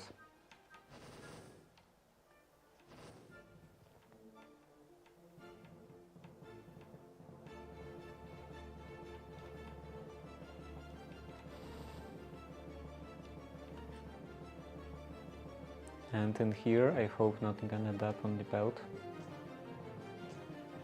Yeah, that's fine.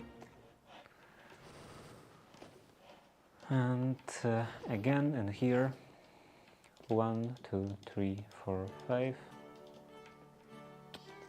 1, 2, 3, 4, 5. 48. Is it like the amount of blocks?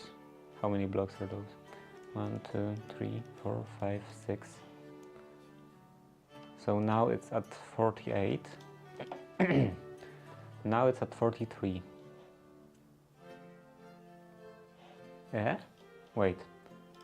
1, 2, 3, 4, 5, 6.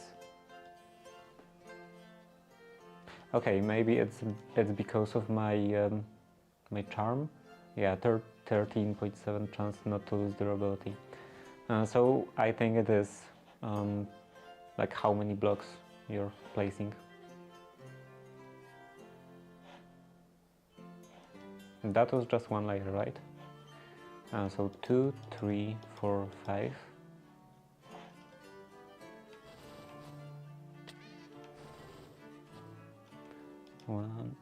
One, 2, 3, 4, 5. 1.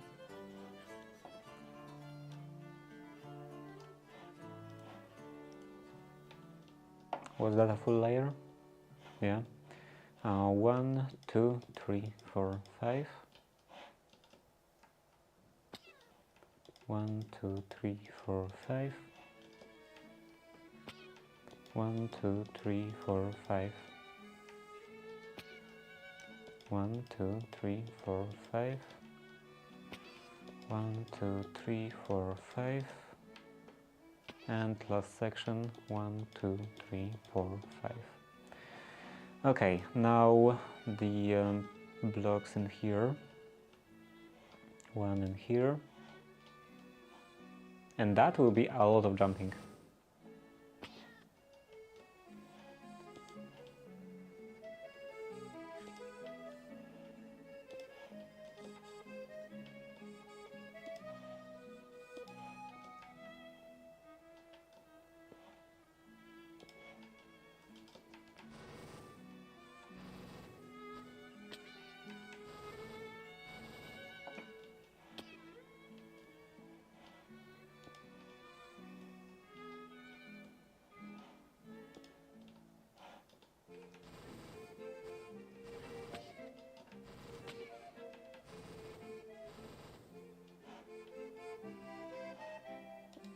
Okay, I think I have to jump like this.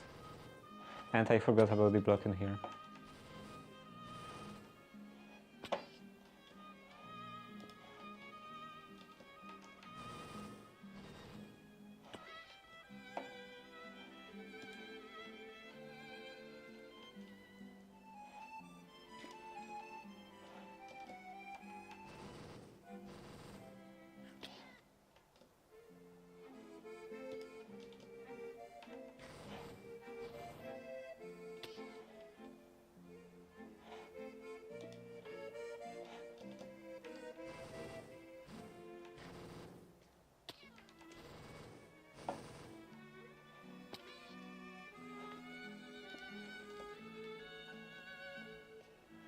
Do you get some achievements for high amount of fall damage? Because if it is a thing, then I will definitely be getting this.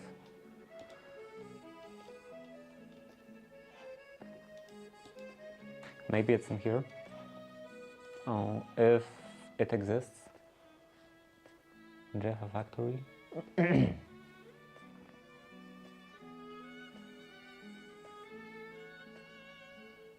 I definitely won't finish this quest.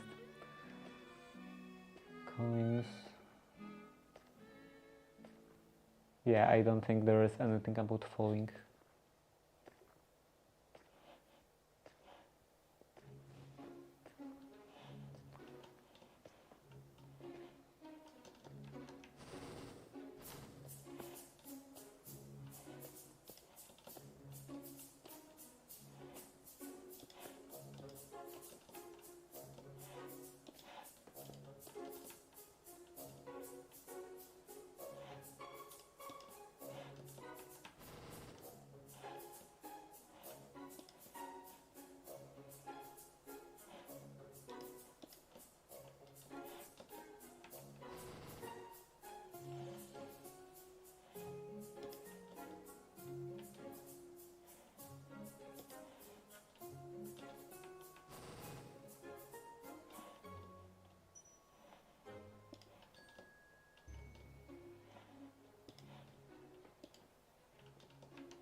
Okay, then 2 more layers. 1, 2. Actually, maybe... No, 2.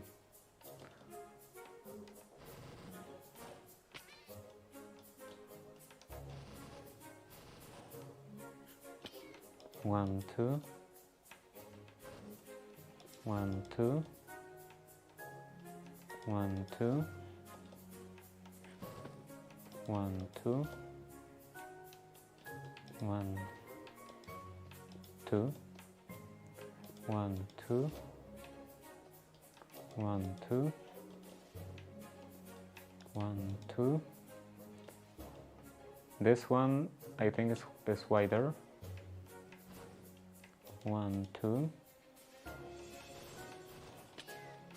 It is wider. 1, 2. 1, 2.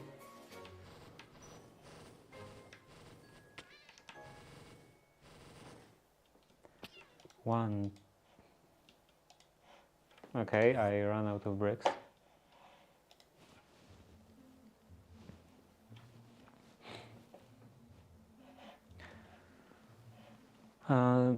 This is from chipped, so just bunch of cobblestone, and this is normal cobblestone bricks. Cobblestone, cobblestone bricks, craft all, and let's go back.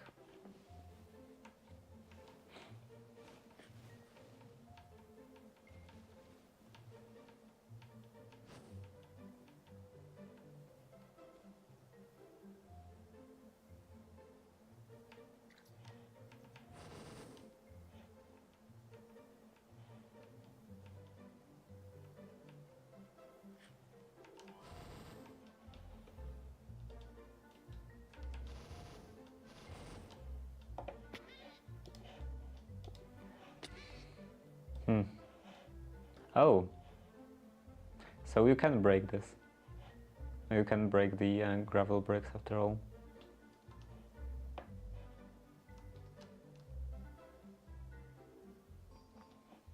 I was quite sure that you can only do it from the bottom, but looks like if you fall from high enough, then you can also do it from the top.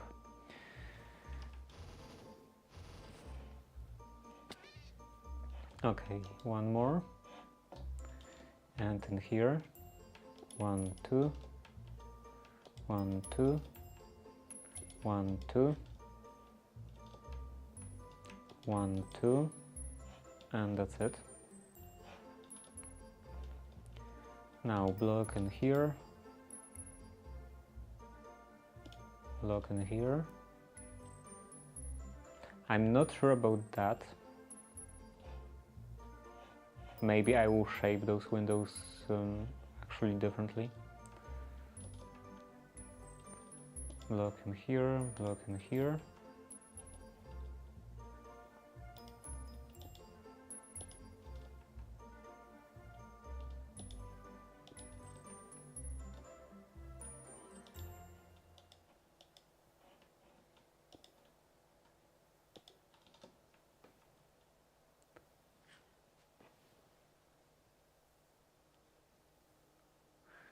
You like high ceilings until you need to clean them?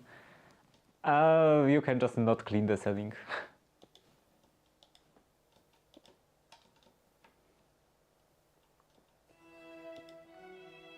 Like in many churches, there are very high ceilings, extremely high ceilings, and I don't think anyone cleans them. They just stay like that. Who cares?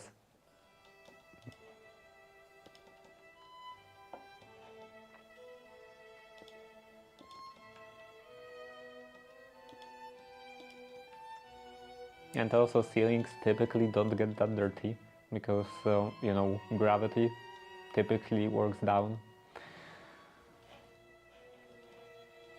Oh, now another layer.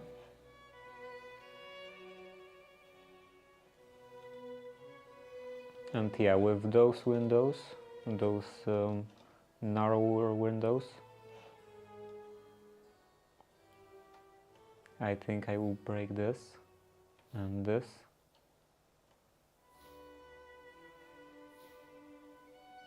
And make the straight parts a bit taller.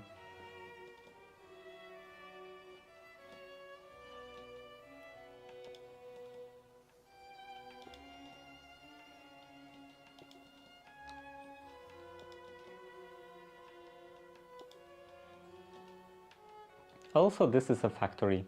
I think factories quite often have fairly high ceilings, especially very old factories.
Okay, and then here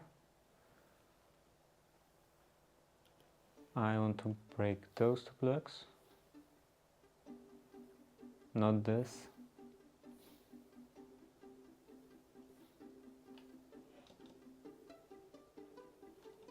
The aim could be better.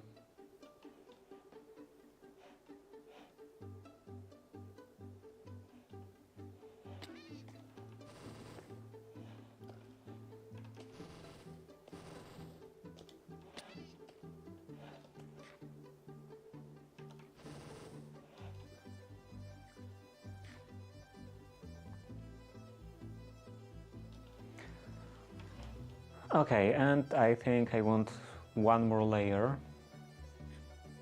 And then in between each of the window, I want to have a higher pillar like this.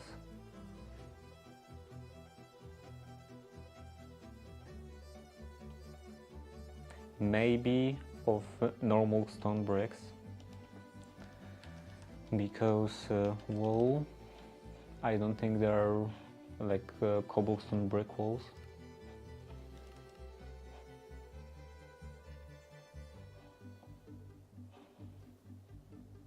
So yeah, I will probably have to make stone brick walls, and then I will do pillars out of stone bricks. It will provide a bit of a change in texture, as in here.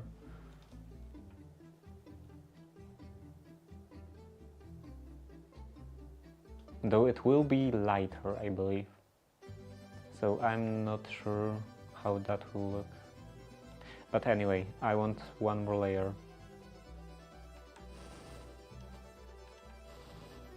Actually, maybe even 2 layers. Because on this level I want the end of the ceiling, and it will be sloped ceiling. So let's go with another one. And then on the face of this last block I will start the ceiling.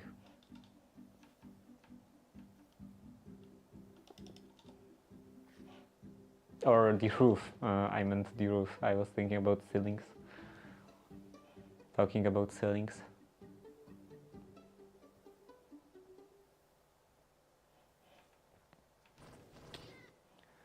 So for the roof, what are the roof options? Okay, there are Macas something, and there are some roofs. Is there maybe something like shingles? How do you spell shingles? Shingles.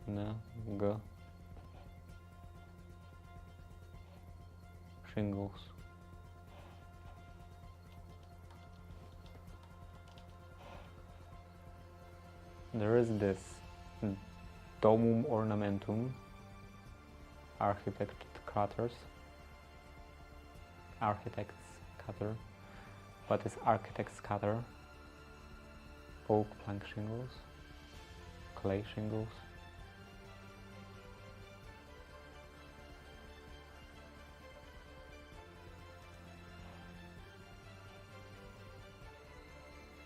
And it looks like you can add like whatever block you want.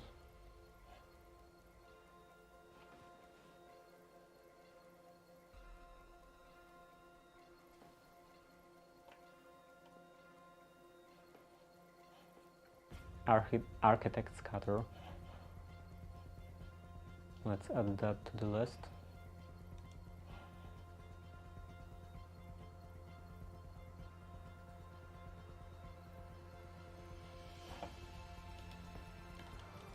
And back to roof. This is, I think, quite similar in terms of outer look. And what are the options in here? Terracotta roofs? Do I want terracotta roof? How is the clay production in here? Blackstone roof. Maybe blackstone? Stone cutting? Though it would be probably quite difficult to get that amount of blackstone. Can I produce blackstone? I would expect that probably not. Leviathan. So this is probably obtained in the nether. Infused cobblestone. So any kind of cobblestone into blackstone with bulk hunting. That's quite easy. Maybe I will make a blackstone roof.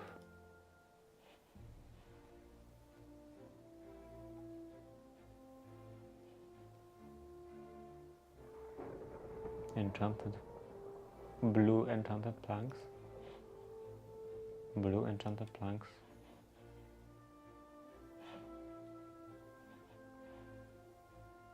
Green enchanted planks.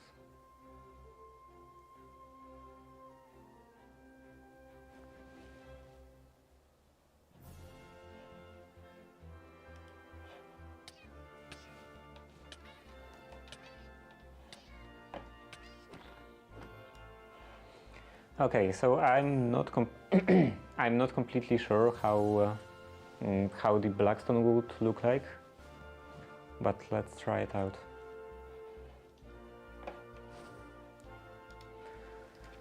Do I have some blackstone? I don't have any blackstone. Do I have soul sand? I do. And fan, encased fan. Just all the create stuff. Create.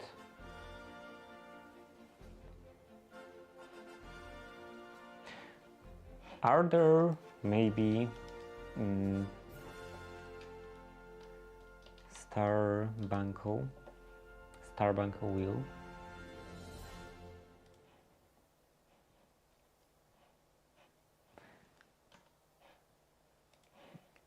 And water wheel. Do I have Starbanco top?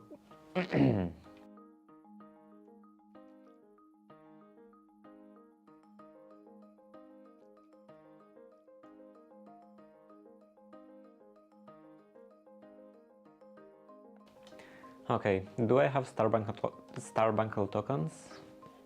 I do, 22 even. I didn't want to do this. Starbanco token and some gold.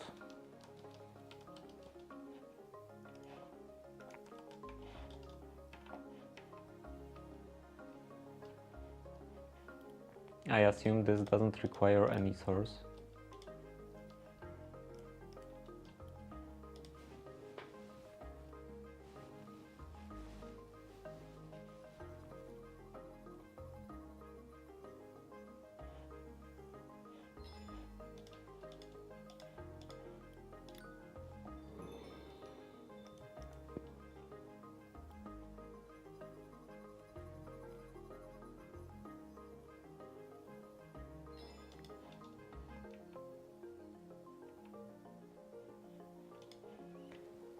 Okay, in here, and now this,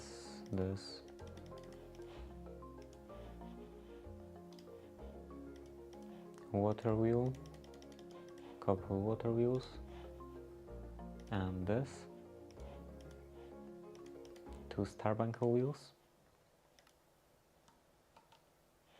sacrificed morals.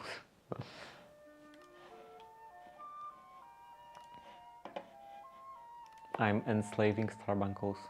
What is this? Hastily scribbled letter that you can hardly read. You can barely make out words. Cease and desist.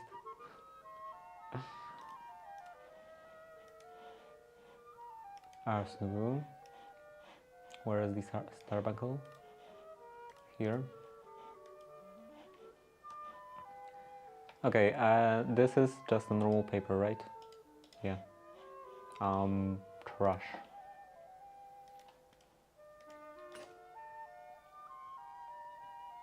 What is this?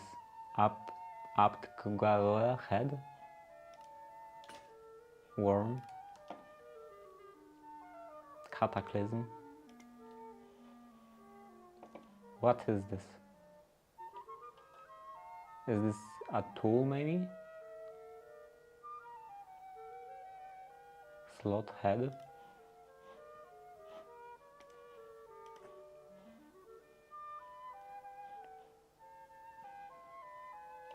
Okay.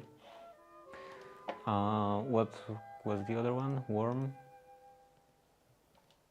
Probably something for fishing, considering that it's from aquaculture. And flint and steel in here. And some cobblestone. Now let's do the setup maybe in here.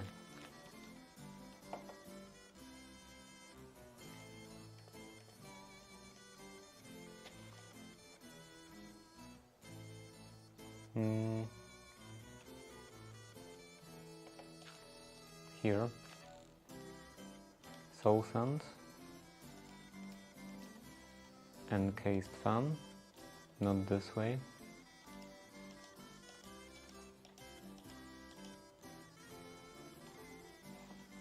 And a Starbanco wheel.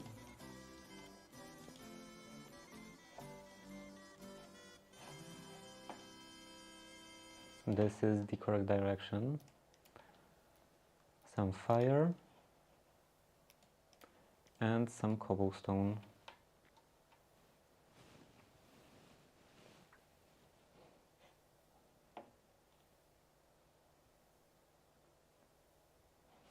I probably don't want to walk into the fire.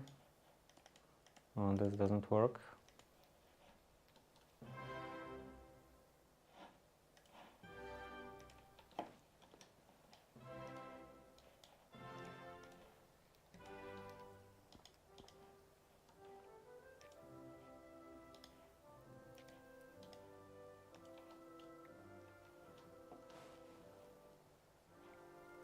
Okay, I have blackstone now,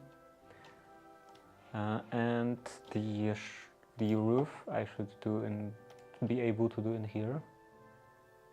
There is quite a few different things in here. Cover paving, diamond paving. I want to see how it all looks. But anyway, roof, lower roof base. I think normal roof,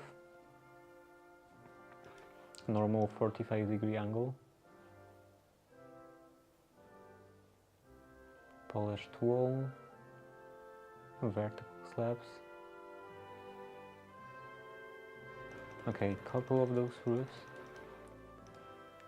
and then other things like this.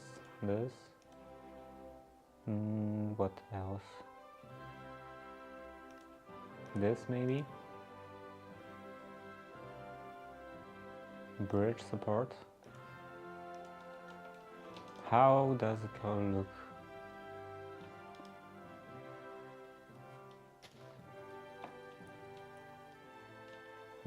That seems like something that would be made out of wood. This. Quite boring. I expected something better.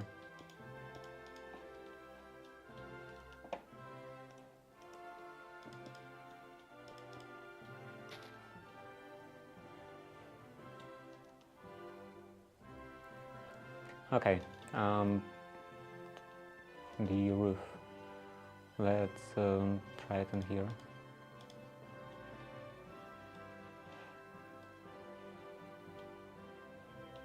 I'm not completely sure about the texture, though it is cheap.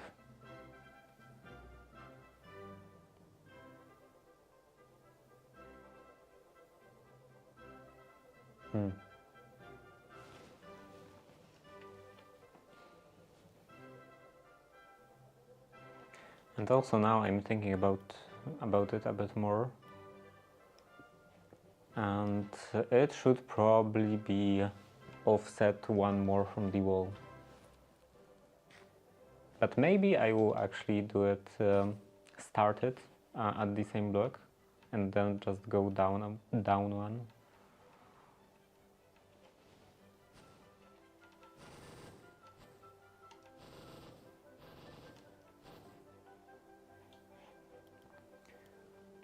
Okay, so in here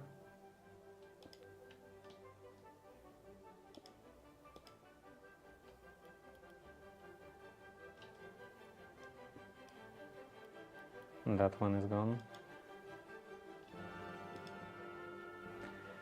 In here, and I want one more.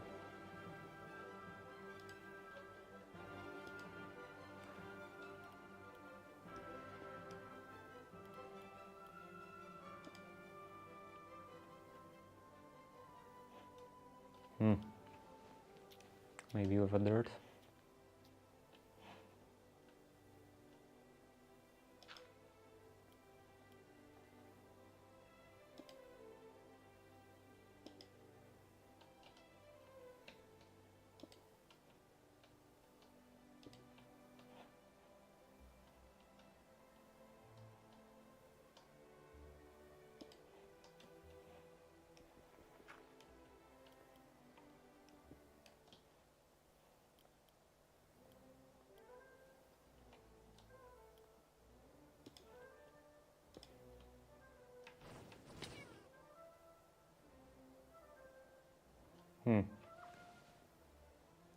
Maybe this is actually too high.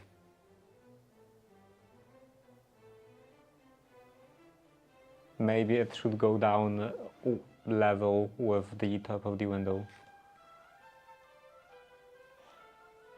when it's offset like that.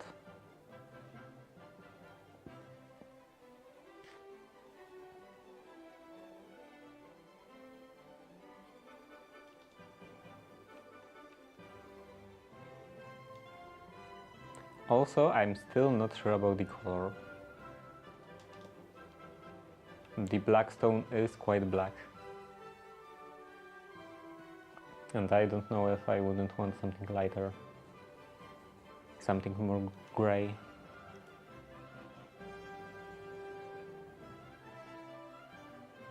What are the options for gray stuff?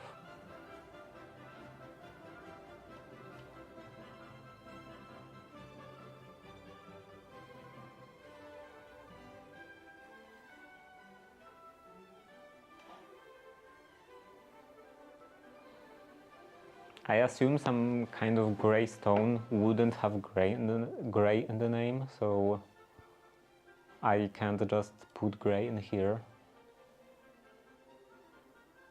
But looking through over 200 pages is, I don't think, really feasible. Maybe basalt? Can I make basalt?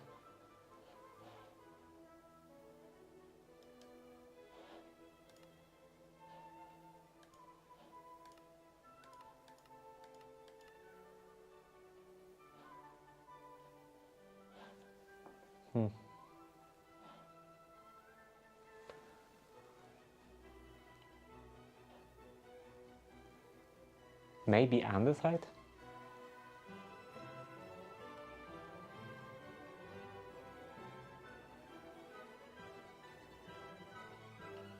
I think at this point I am producing a fairly fair amount of andesite.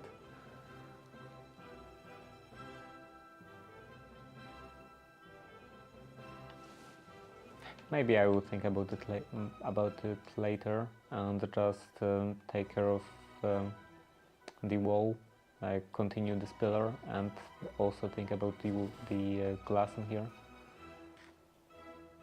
How is my andesite production? It's in here.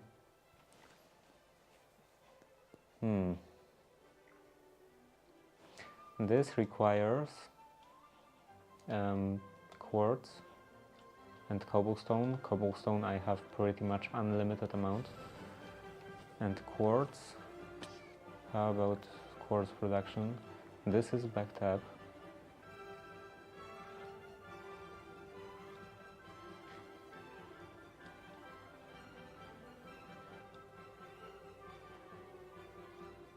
This shouldn't be dropping. Why is it dropping?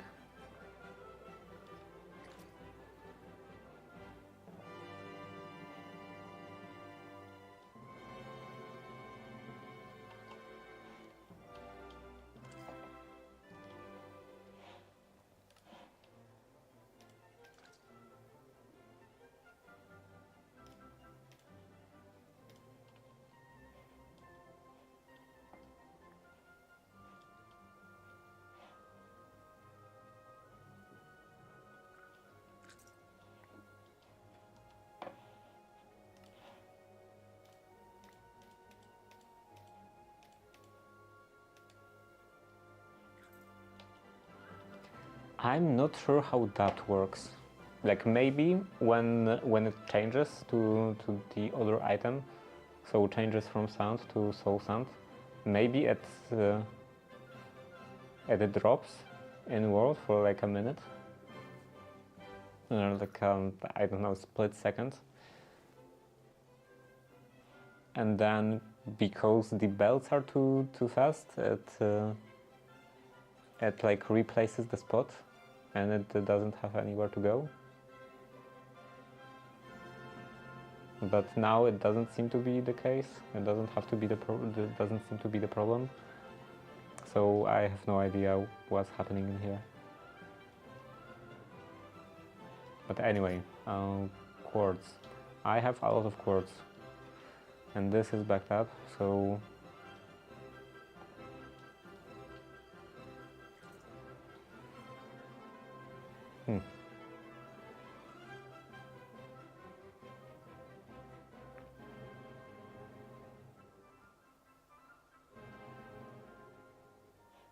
Oh, okay. So looks like it shoots out if there are like two groups in here. Two groups of sand, and one gets finished earlier than the other one. How can I solve this?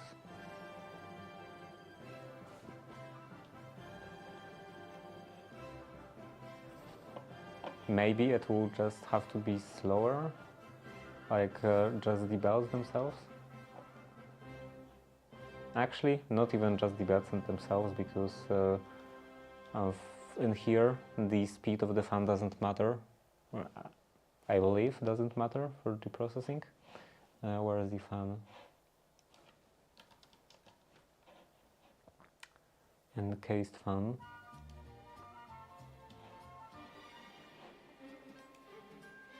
Rotational force.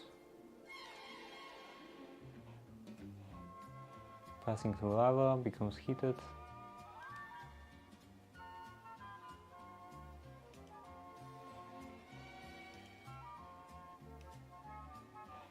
The speed does not affect the processing speed, only its range. Okay.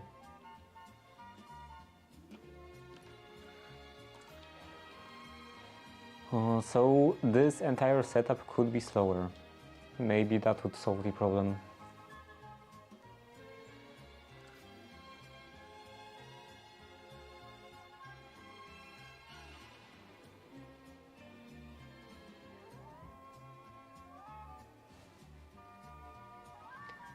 But I think I will think about this later.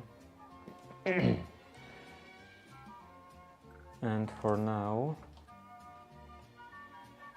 let's take some sand in here, from here.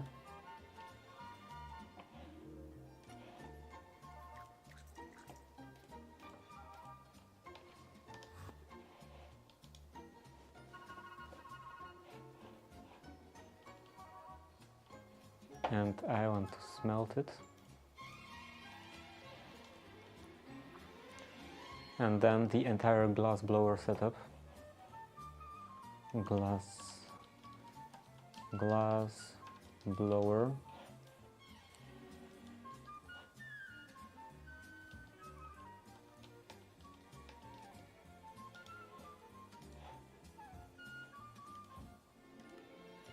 This and some bricks. What? What happened in here? Bricks?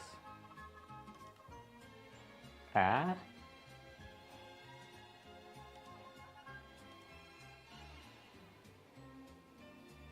Minecraft bricks lava. Okay, how about this? This.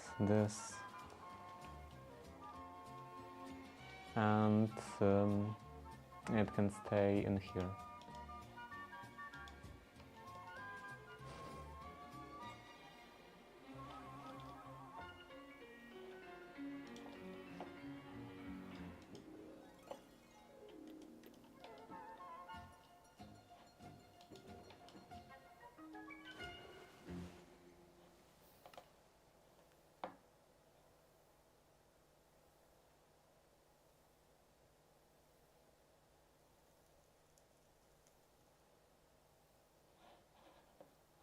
Okay, last one.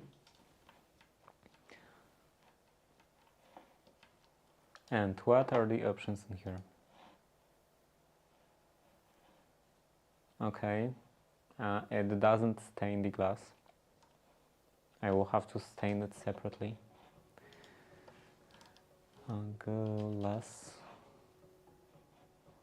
So like this, brown stained glass. This is out of stained glass. And I need brown dye. How can I make brown dye? cocoa beans, mushroom. I think this is,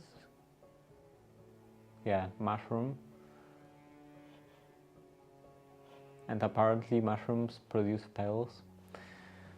Fossil fuel. Nether expansion, so probably I don't have access to that. Cocoa beans. Did I find a jungle somewhere?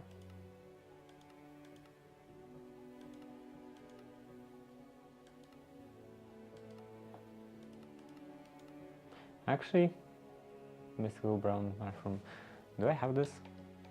I think this would be easier to mass produce. Brown.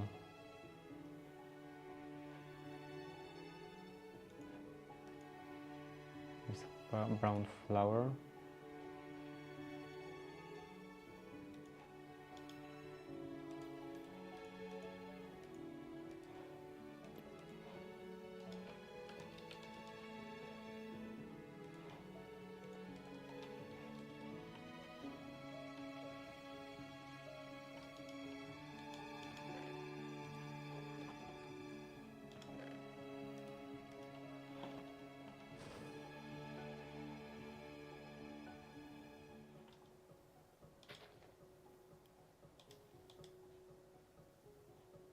Now, how do I cut this?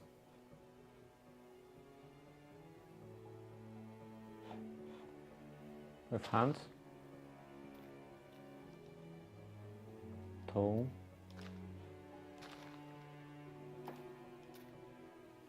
Okay, just like this.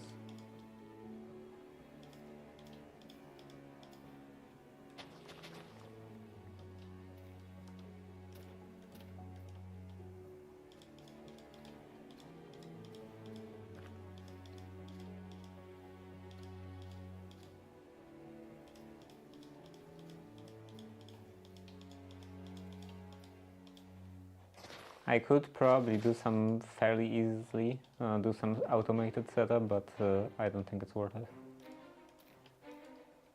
It multiplies so fast that I can just as well do it by hand, at least for now.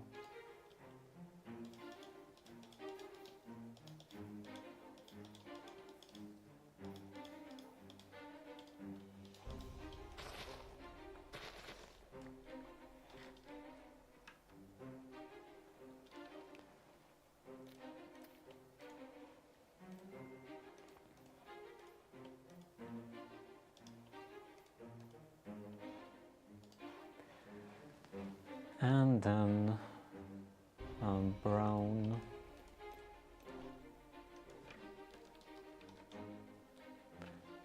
glass. Where is brown glass? Oh. Brown and glass. Brown glass.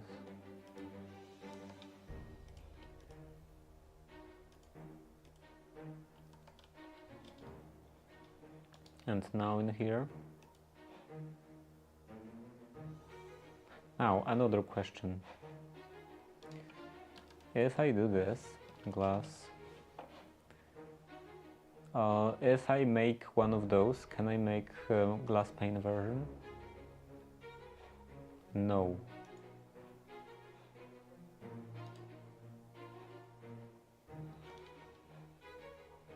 So I have to first make the pane version.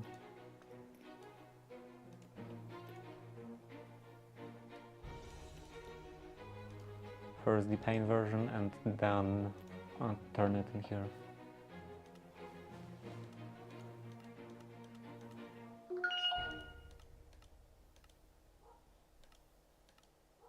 I think maybe this.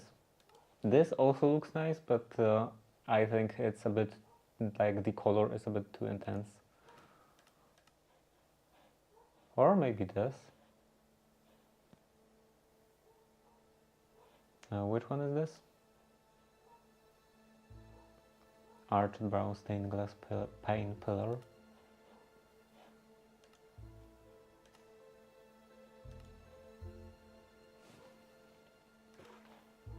craft all, and in here. Let's see how it looks.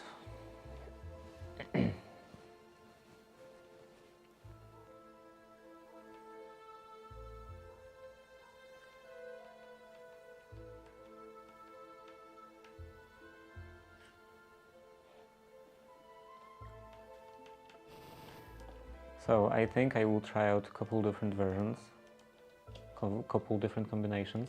First of all, just glass panes.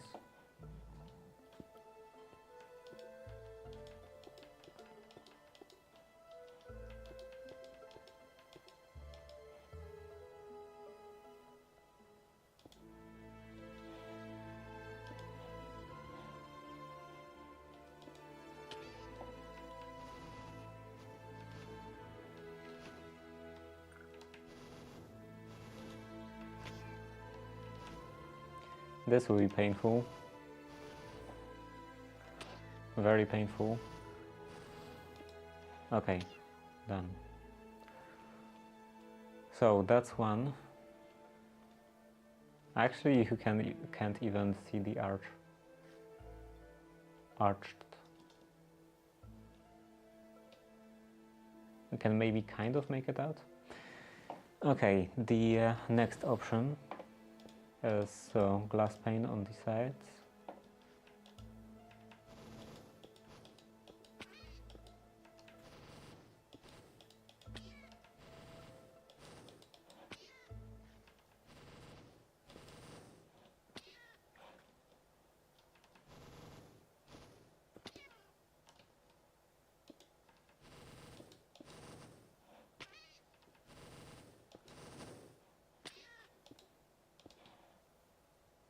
Like this,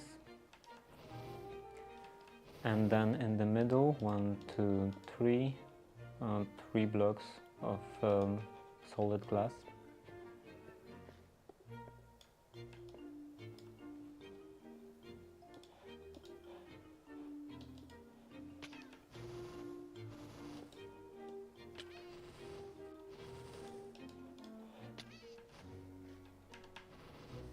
Oh, I don't want to die.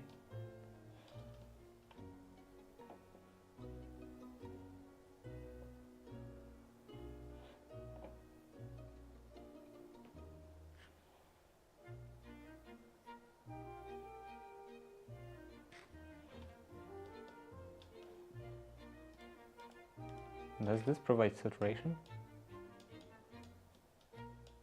How do I even use this?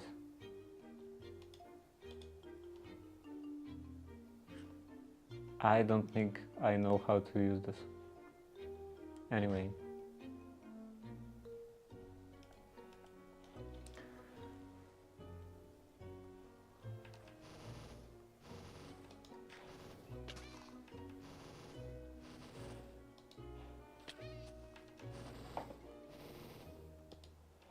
Okay, now it's done. Break this one. And how does this look? I think it looks better.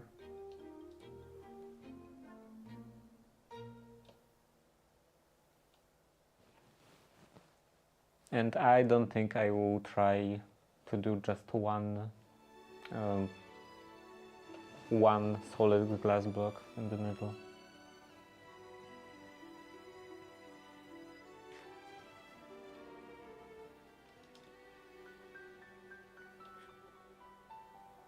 So yeah, I think that would be it. That would be my choice. And then, because this is flush now, I will have to make some additional stuff in here.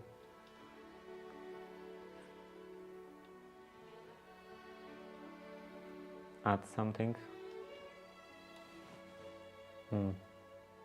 I'm not sure what, because like there are vertical slabs, but I think full vertical slab, so half a block would be a bit too much. Maybe there are some like plates,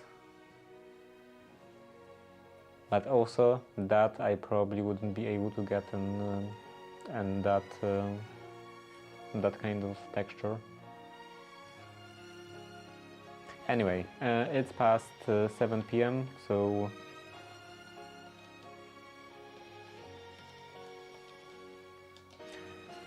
past 7 p.m. so that's it for today. And tomorrow, oh right, I forgot about the printer. Quickly peruse the slicer.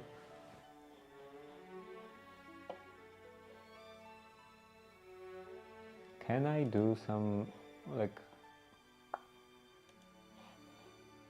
basic shapes in here, like a square? I think I actually have to design a square. Okay, FreeCAD.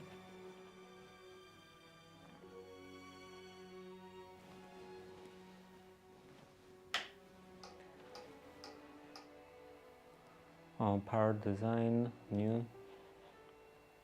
Up here. Body and square. This would be 20. 20? Yeah, maybe 20. 20 by 20. Close. Pad. Where is pad? Here. This is also 20.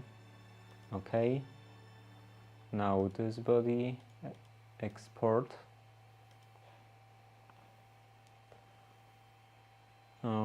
Yeah, and here STL, save, close, discard, and again peruse a slicer, add, home, unnamed body. I think this is all good.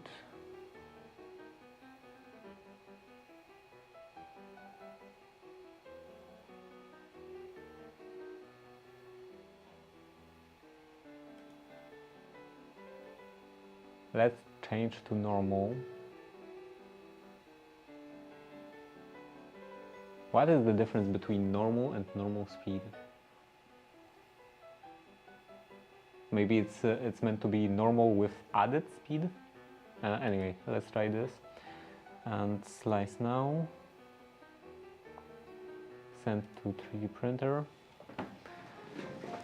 And yeah, upload and print. And this could use some cleaning with maybe isopropyl alcohol.